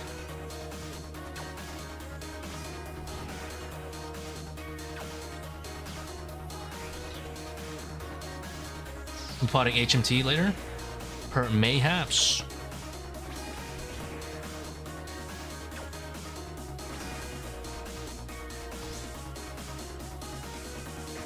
Do you even need anything? I honestly thought you would have been finished with HMT.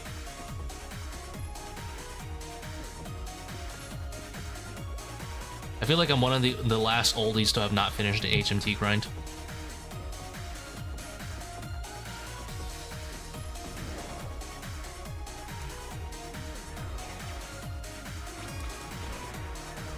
HMT kind of sounds like a sandwich.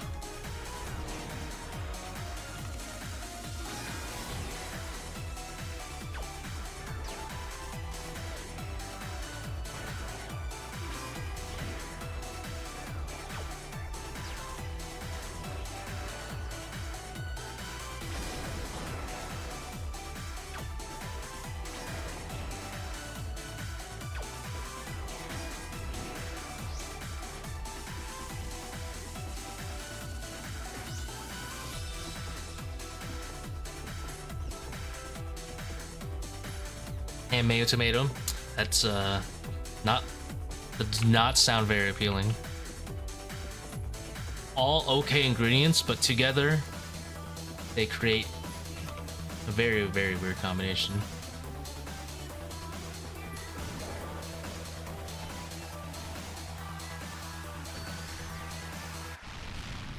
Mayo tomato, great.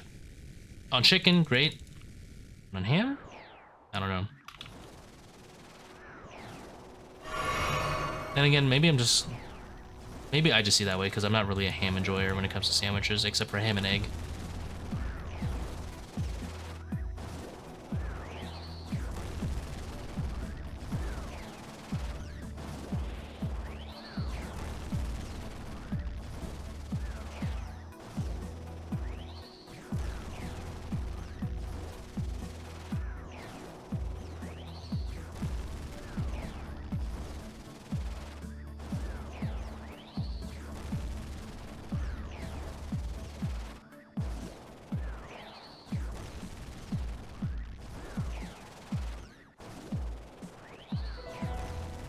Anti-tomatoist, respect.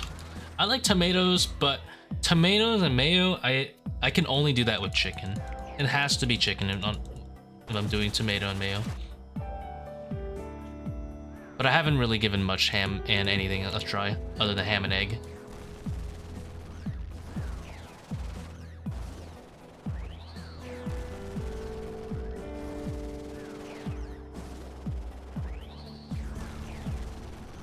Actually, no. Let me retract that.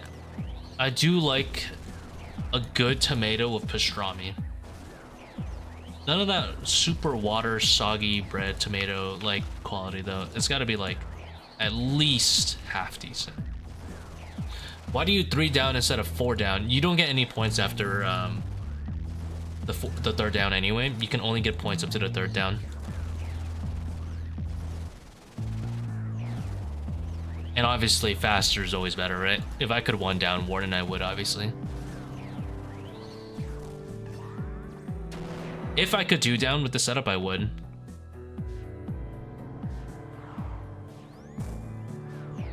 The plugin shows I get points is a bug? Yes. I hope you were not doing 4 downs on purpose, because that would really suck. You've just been wasting time and supplies.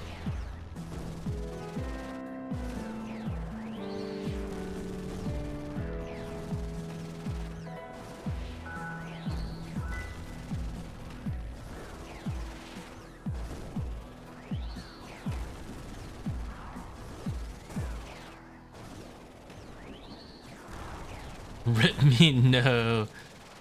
It's doomed.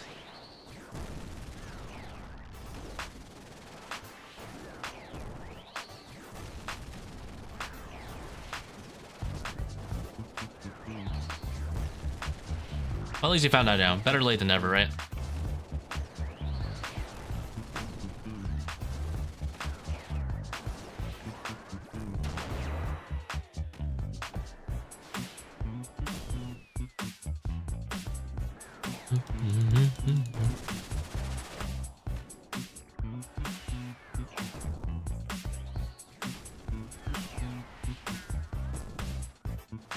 Moment of silence. It's over, bro.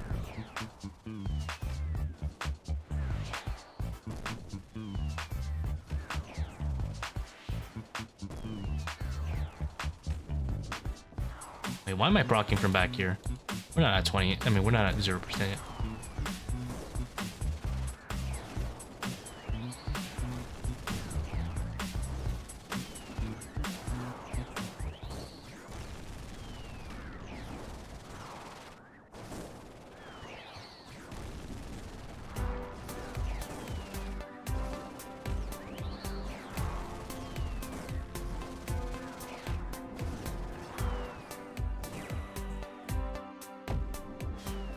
I think we'll do one more rock here.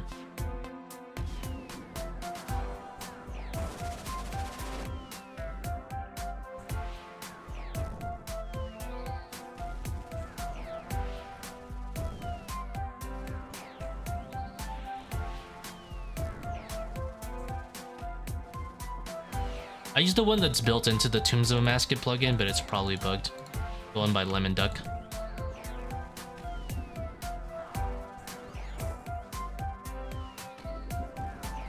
That's okay.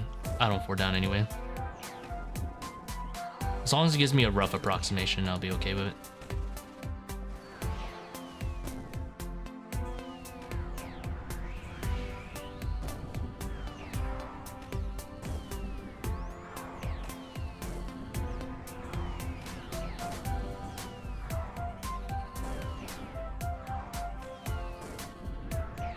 Apparently my recent 1 in 10 video, 445s, my friend Sniper said it's actually 1 in 9 drop rate almost, not 1 in 10. So I did false advertising. It's actually better than it is.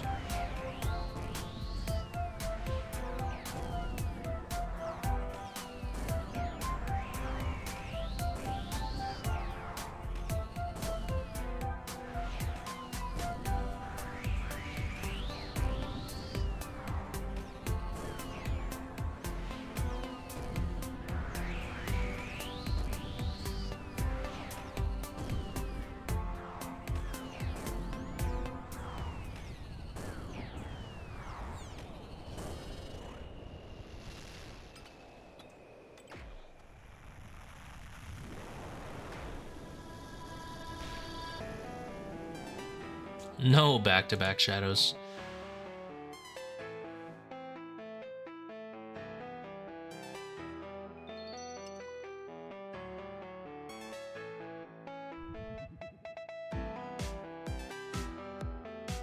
Game is rigged. Oh, shit raid already. See you guys. Okay.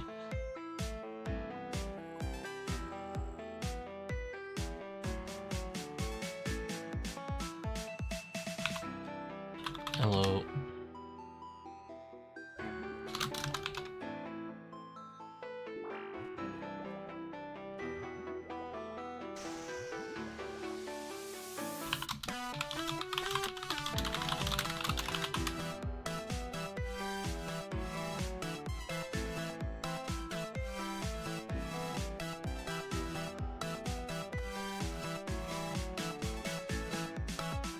Time for stream. Thanks for watching, Fritos. Fritos in this economy?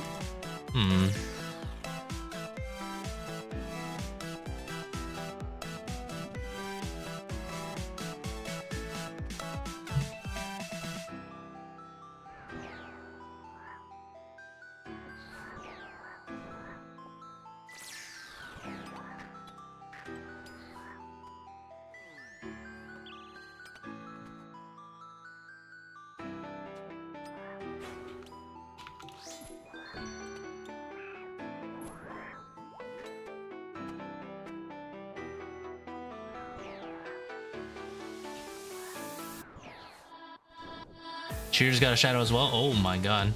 Rain and shadows today. Agreed for this one. Nice.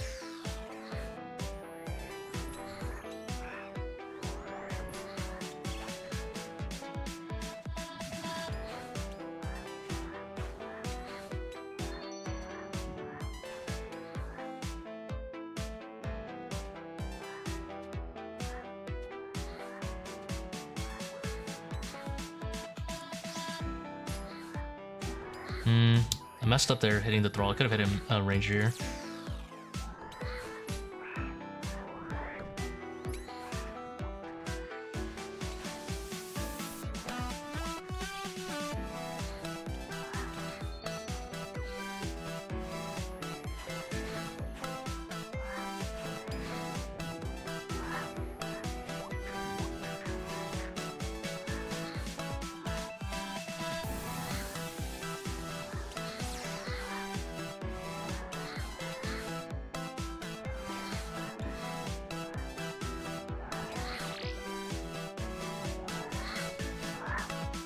I clicked the thrall, dang it.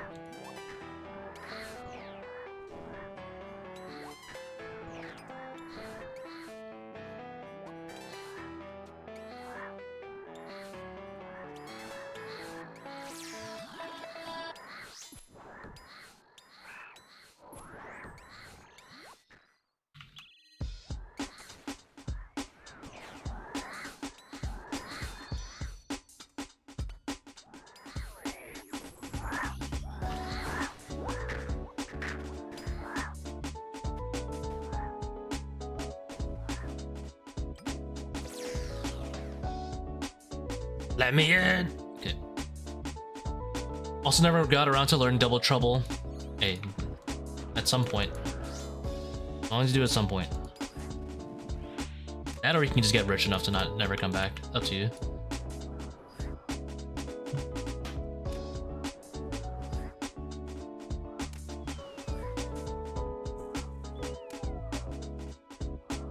How's it going, Henry Luck? Sorry for the late response. I'm locked in when it comes to the monkey room.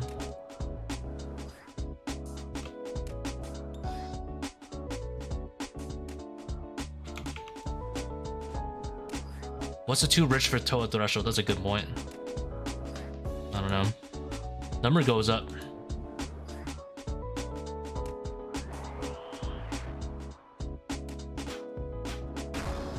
Three shadows, you say? Okay. That's a respectable number. Oh. You know, that was actually a blessing in disguise. Summoning the monkeys.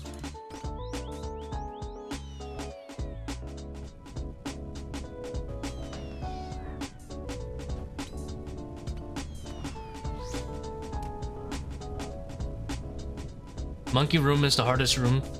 For you don't know why? I know why. Monkey room is one of the highest skill cap places in solo ToA.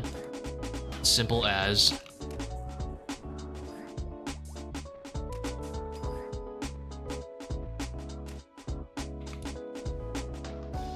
I've taken a lot of practice to get to the point where my monkey room is now.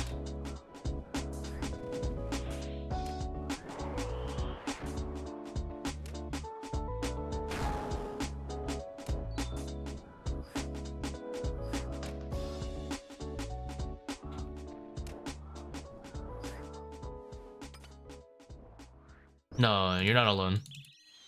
I have off days where my monkey room is trash too. Don't worry.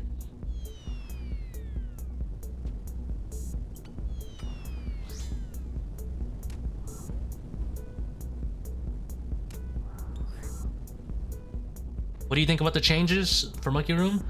I think so. Here's the way I think of it as a balance perspective. There cannot be that many people complaining about the monkey room. The reason they're complaining is because the room is unintuitive to get good at. That being said, there is so much skill in getting good at it, and the way they're changing it removes everything that I've learned. So I feel very upset about it.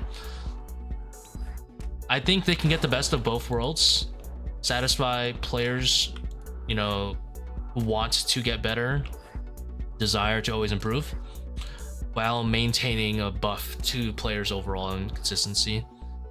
I think the best way to do that is do the change how they want to do it, except scale the monkeys' HP in a way that basically their change is the same at 300 and below, but 400 and higher, the HP is a little bit higher to the point where you have to, let's say, do a BGS swap if you want a camp rigger, or if you want to have faster attack speed, you would have to, let's say, use piety and like a 4-way swap.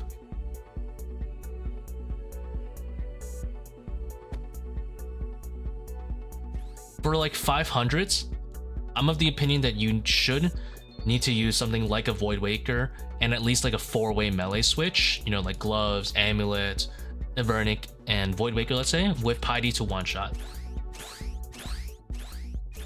So that sounds like would be like mid-high 40s, not a Fang. So that's how I would personally balance it. Balance it by the 100th point threshold.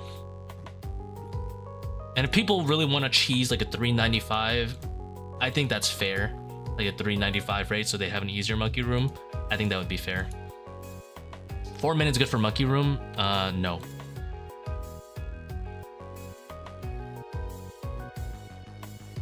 I'm always pushing for a better monkey room currently.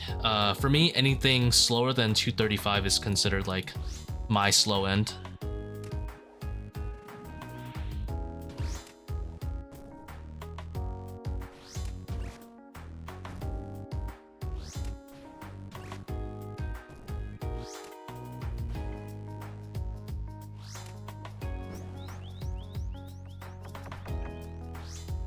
Yes. Would you say bringing blood spells is good? No, never. Just learn it more.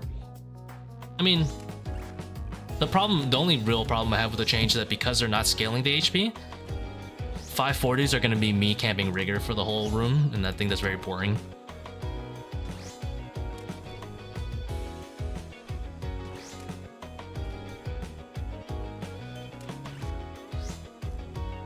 No, the explosives is completely RNG, Lawrence. It has nothing to do with Pathfinder.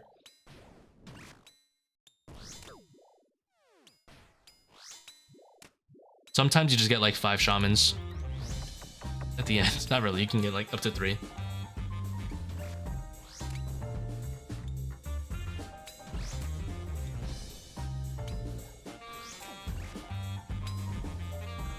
I've done enough raids with and without Pathfinder. There doesn't seem to be a difference.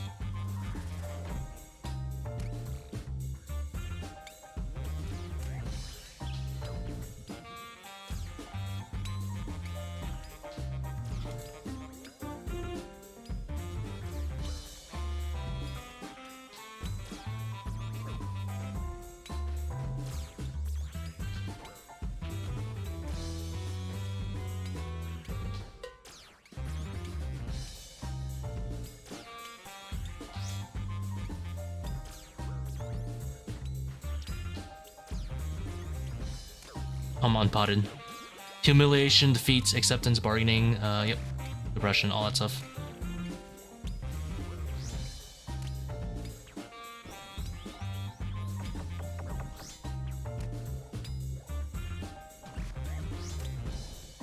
$230 on the slow end with gear and web switches sounds impossible. You do have to do some decent swaps, but you can do 230 somewhat consistently, even with a bowfin, like a 400.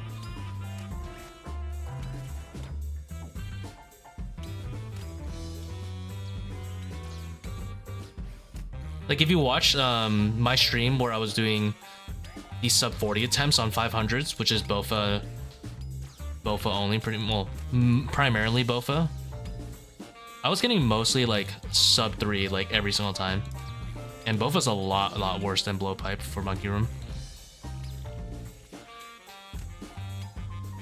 Trust me, it's that room really has so much in depth on it. It's crazy.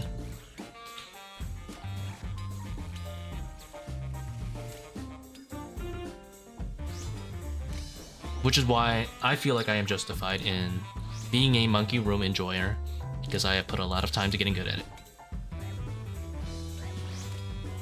330 was as low as I can get. Well, this run I did somewhat average-ish. I got like a 230 something. Dude, my scroll wheel's broken. I can't scroll up.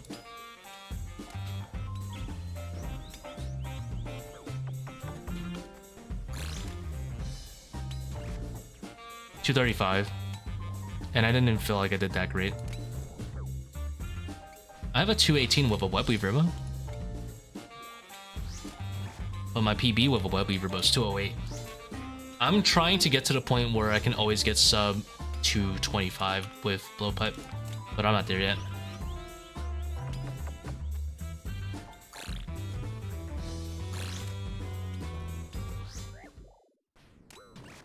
Proper utilization of volatiles on the correct targets is probably the biggest thing to really speed up your monkey rooms.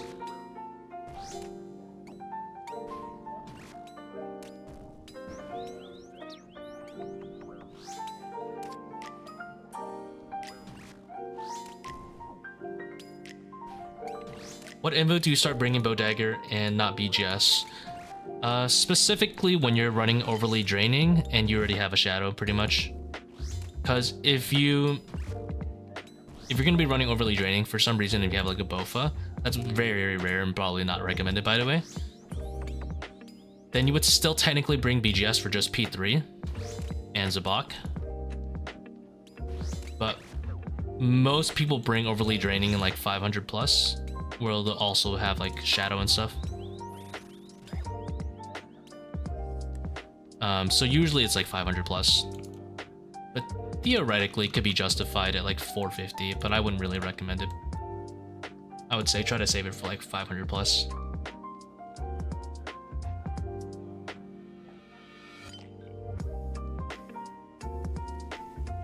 Do you think it means we're gonna have to range the poison monkeys down? Do you mean the cursed baboons? The venom monkeys? I mean, it's always technically better to range them, right, with blowpipe, especially if you're going to be already camping rigor and range gear, which will be the case with the changes. I'm going to dodge that. But if you're out of range, you can always do a 4-way shadow switch, consisting of, you know, a Cull, Tormented, and like whatever piece. Like I do this 4-way.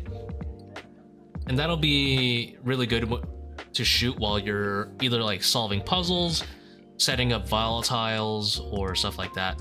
You'll see that I usually just focus on shadowing them. I don't usually blowpipe them very much, because I'm focused on maintaining good ticks with the puzzles and stuff. I try to like figure out a nice balance. Oh, almost left the raid.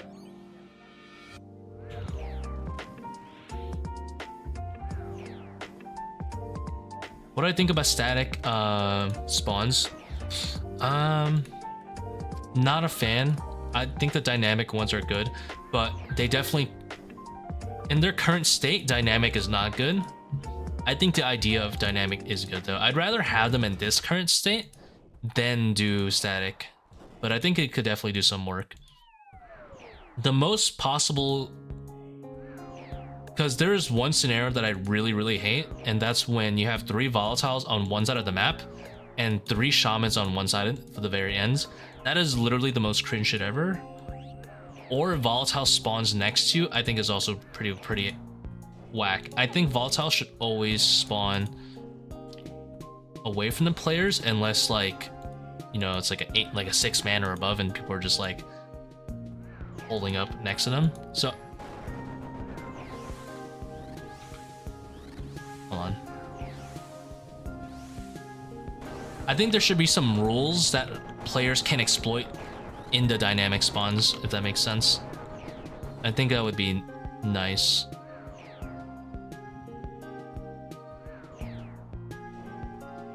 Yeah, like setting up volatile is pretty RNG right now. If you're next, like you play around it right now where you don't ever stand next to a, oops, missed a hit there. Right now, you currently play around it where you never ever stand next to the entrance of a tunnel to prevent you losing a volatile in one tick from the spawn. Which I guess is fine, it's just a workaround, but I think dynamic spawns with a little bit of player control would be better. Like, simple rule, don't let volatile spawn right next to the player. Would be pretty nice.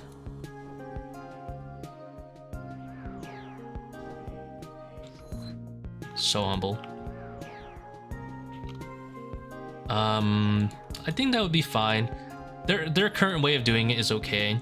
It adds consistency without messing with the dynamic spawns. I think static spawns should be avoided because honestly, I would prefer to not be like Nihilo, and I think it should be a little bit different. I feel like static would be, I mean, Jack is kind of already giving it up, but static spawns would be bigger admittance of that it wasn't a good idea. And I do think dynamic can be a good idea. Yoink the D-imp? Hey, none of my business.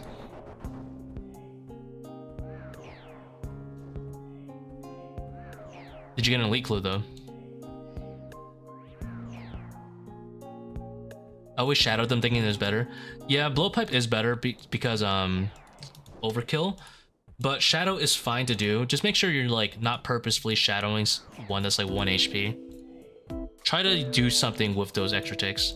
Usually when I'm shadowing a curse, it's because I'm thinking about like, oh, this is my 0 downtime activity for the monkey room, if that makes sense. Like shadowing curse is easy to do, does decent damage, and it's productive on the room. As long as you're actually doing something else, whether it's setting up thralls, setting up puzzles and stuff like that. Not setting up, like solving puzzles, getting in position to blowpipe like a good amount of mobs, you know, like that's kind of like what's going through my head when I'm like shadowing a cursed baboon is what am I doing while I'm shadowing this guy? Am I like setting it up properly? It's a little bit easier with Bofa too, because with Bofa you treat it as if you're shadowing, but instead of, you know, shadowing, you're just sticking in your range gear, so you don't even need to think about switching out of it. Whoa!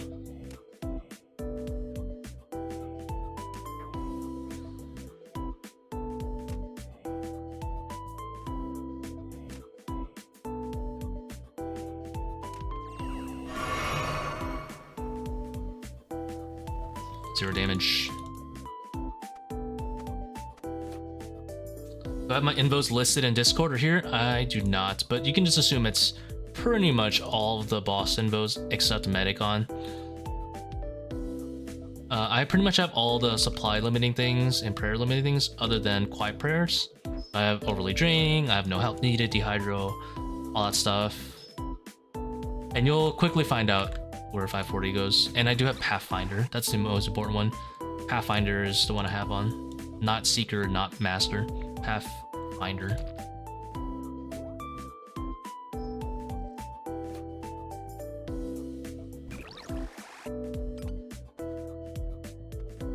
But this is the most common set of 540s. So you almost never see a different set of 540 invos. Not many people run anything different than this when it comes to 540 specifically.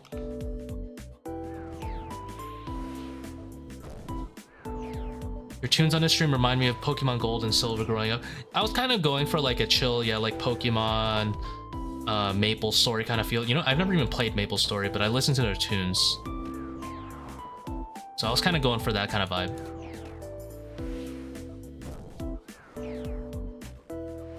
It's actually the same playlist, Chill Dova Mix, but I just try to keep it updated as much as I can. I haven't updated in maybe like a week.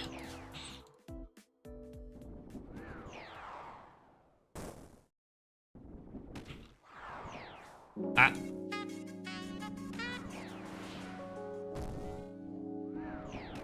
I didn't bring a Sandfume. No. Oh well.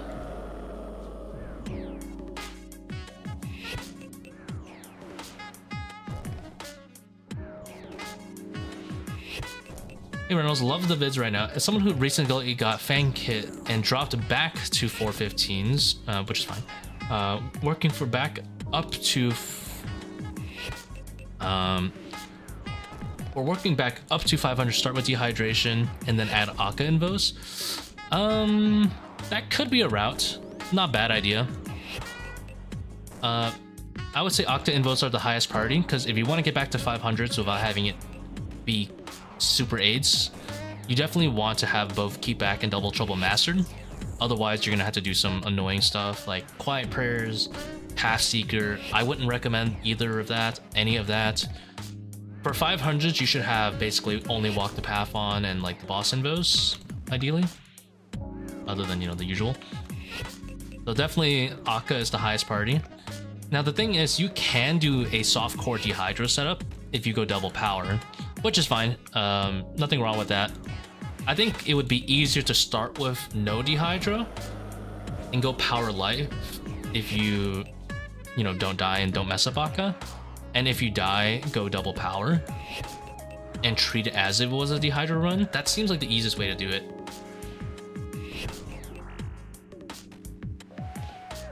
But you can also just start off with dehydro already on. So completely up to you. It's just that if you start with dehydro already on, you'll have to do double power every time. Well, you don't have to, but you probably should. Yeah. And obviously have soft core for Akkha.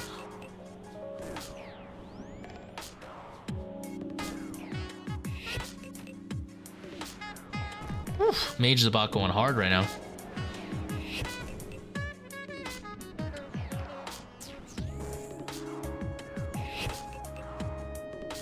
Why Web Weaver bow over blowpipe? Not even using a Web Weaver bow right now. That's some H.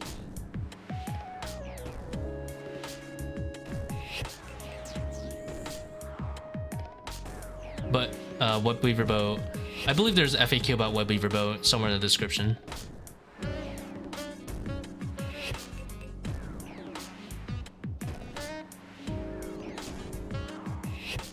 I do like Web Weaver.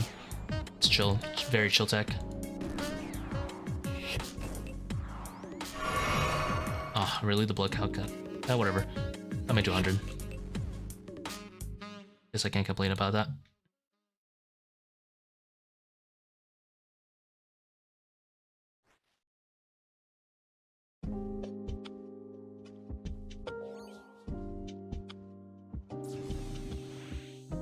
All sticks. Jover.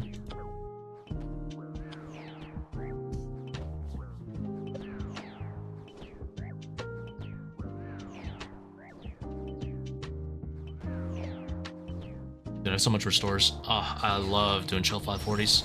This is why you mage the box, so you can just have 5 restores and just lean back, make those big bucks. This is great. Hey, would full turbo improve times over a twisted bow? Yes, it would, specifically for high invo ToA, but it's so specific that it only applies to ToA that I wouldn't really... Okay, actually no, it also applies to top. You probably save more time having full turbo than Tbow and top too, but I wouldn't recommend it. I like having Tbow. It gives you so much more power and other content too, like chambers and stuff.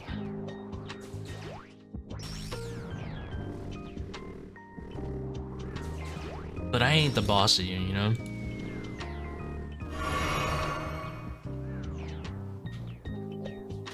If you want to do Torva, be my guest. It is stronger than Tbow.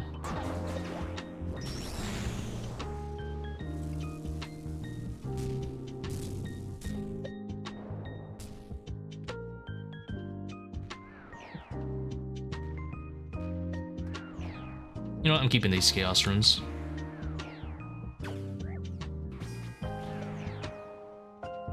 What really dictates double power versus double life? Well, double power is used if you're actually going to use the adrenaline, or if you need it for the soft core. So in this instance, I'm going power life specifically because I'm not really making good use of the adrenaline. So I might as well get the restores and stuff. and I also have soft hardcore on, so I'm not gonna die. If I die, it's doomed. If you have soft core, you might want to consider double power, because if you die, you can just result at Akkha or Zebak or whatever, and then grab power again and, you know, be big chillin' as usual.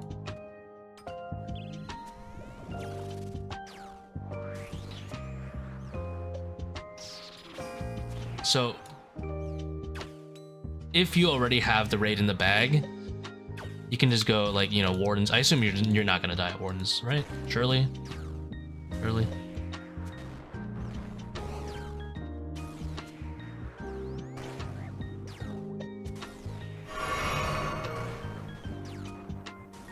I'm such a wuss. I heal for that. Then you can go Power Life to make it a chill raid at the end. But, like, obviously, if you die at Akkha or Zebak, you probably are just gonna leave with Power Life, so you can just go double power.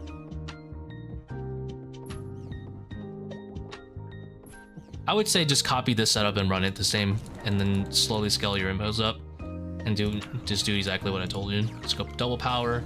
You'll have to restore either way without Power Life, and just chill with Ambro and stuff if it's free.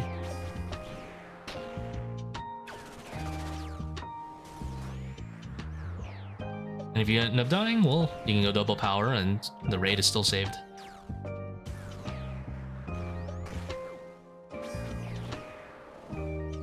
No, I'm not a grass mangle.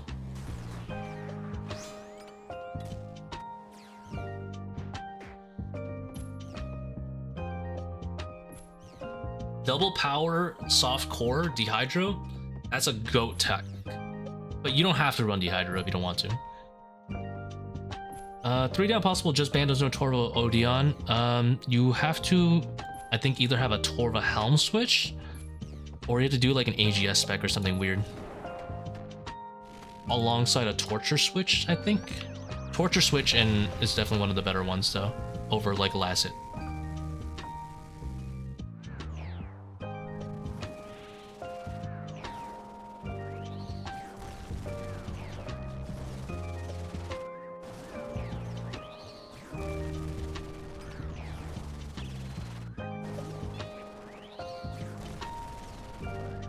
I don't even know if that's worth it.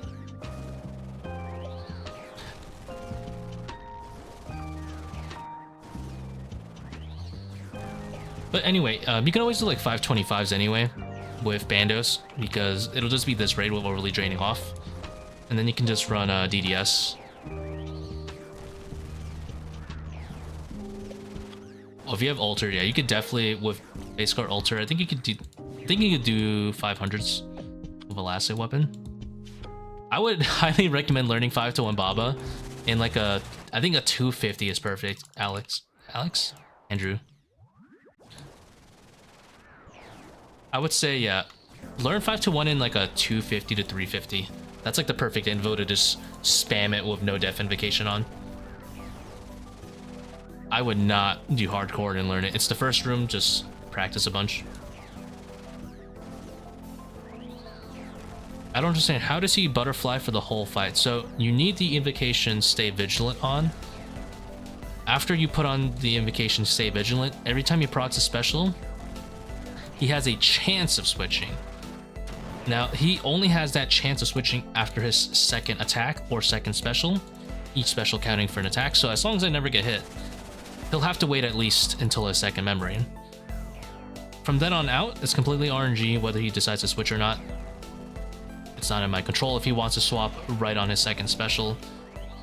But obviously, the more I get hit, the more I'm chancing it. So ideally, you know, the more perfect I am, I know that's not technically good wording, but the more perfect I am with Butterfly, and the less I get hit, the less likely he'll be to swap at all anyway. Which is why you'll see a lot of the time, you know, players who have put a lot of work into Akkha to not get hit and not lose ticks. They'll kill the boss generally fast enough where he doesn't usually swap, but he always can.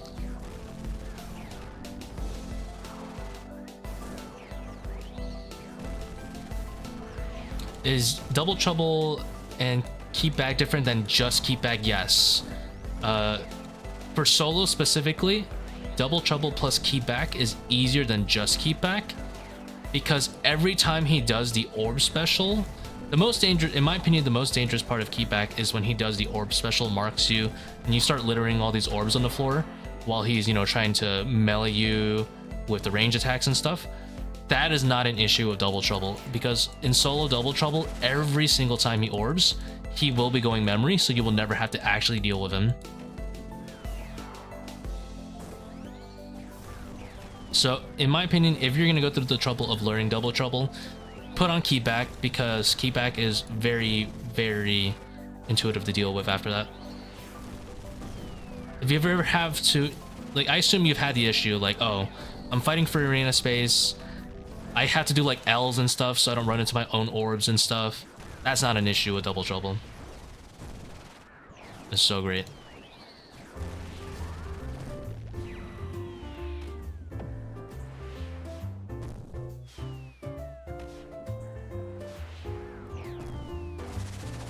Well, I gotta read the rest of the comments.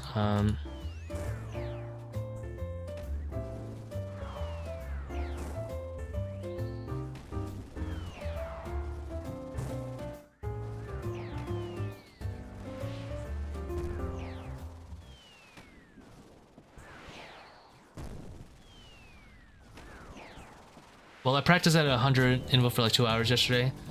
Just couldn't get it. Yeah, I mean, it takes some time. I wouldn't worry too much about it. 5 to 1 does have a lot of things to memorize over time. And if you got it one day, you'll get it eventually. It took me a while to learn it as well.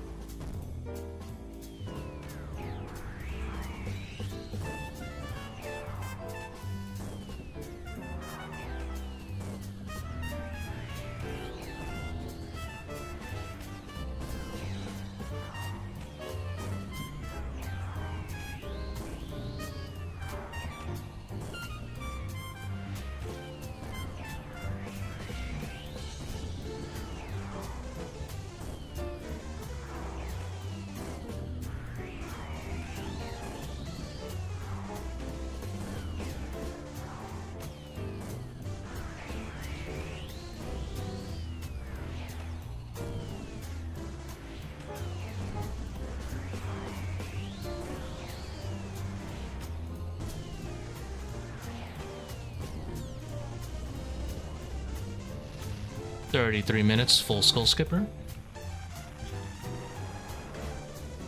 Good luck, Mr. Ron. Thank you very much, man. Never purple. I literally just got a Shadow 2 raid to go at. I cannot say that. Absolutely cannot say that.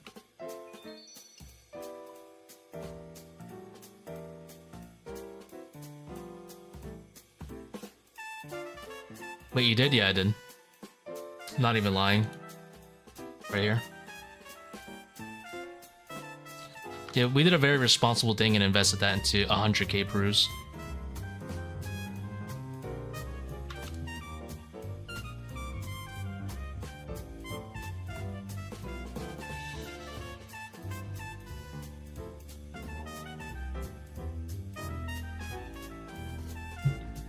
Okay, I need to unfortunately prepare for the hard mode Tbow, so I am going to take a break on the stream today. I am going to place an order for 5k more sand fuse though, because I need to get 100k sand fuse.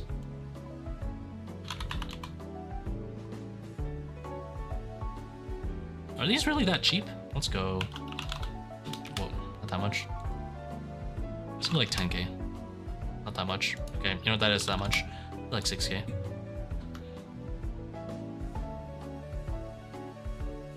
Oh, you know what? Since Pista's still here, you know what? Let me recommend some invos for you, Pista. If you want to like try learning, in case you want to see what it kind of looks like, just to make sure. I'm sure you got it already, but still. Tell JC I said happy birthday. I will. Congrats on the channel. Thank you very much, Mike. Of course, I will let him know. Happy birthday, JC. So this is what I would probably do, Pista. So you do not this, and you do this, and then turn this off, and there you go, 460. Perfect.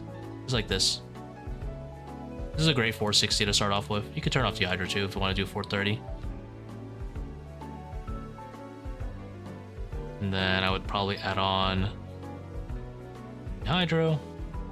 Then I would probably do Hardcore once you're ready. Then probably these two. Oh, oops. These two and you're at 500. And then lastly, Pathfinder. If you're having trouble 3 downing, you can always do this at the very end. You should be fine. Any advice for upset stomach? For the first set, generally be on the upper left side. That's usually where the jug will spawn for the solve. And then on the second one, you generally kind of want to be like the middle rightish of the arena, but none of these are ever guaranteed solves. It's probably like 95% solves. Pathseeker not worth it. I've been doing 515. No. Pathseeker is pretty whack. I wouldn't touch it. I would rather just keep it off personally and just do 500, or just take the L and go straight into Pathfinder or 540, or go Pathfinder and overly draining off. So I would never do 515. I would either do this 500, or I would do this 540, or I would do this 525. I would never touch Pathseeker. So I'd probably just do this. This seems pretty good. Just 525 right here. It's gonna be like the same thing, honestly. You won't really notice a difference, Andrew. Just make sure to bring a DDS. I would just do Bone Dagger and DDS on the side. In fact, you can. This is like the setup you would want to bring. Dragon Dagger. I'm just waiting for my friends to get online anyway, so I'm just gonna procrastinate. Dude, where's my Void Waker? This would probably be the setup. Something like this.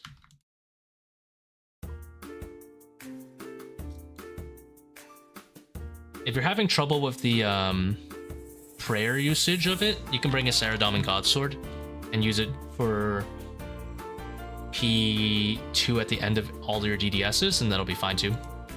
You just need to use it 3 times for it to be worth it. But I don't know, it's up to you. You should be okay with this many restores, to be honest.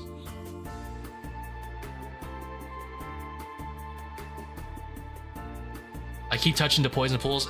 It is what it is. I touched the poison pools a bunch yesterday and I died too. It sucks.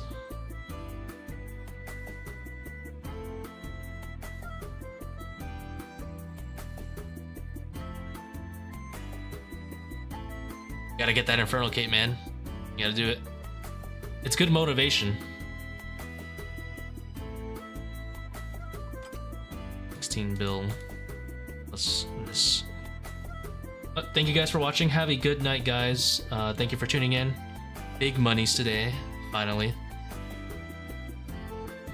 Was the 1 HP death from poison? Yeah, I'm gonna have to start bringing Sandfuse down, Laurent. Unfortunately, I've been traumatized. I've only died to that 1 time, and now I have to bring Sandfuse because of that time. Because it only takes 1 death for it to be worth it to remember to bring Sandfuse. Only 1. All safety measures are written in blood.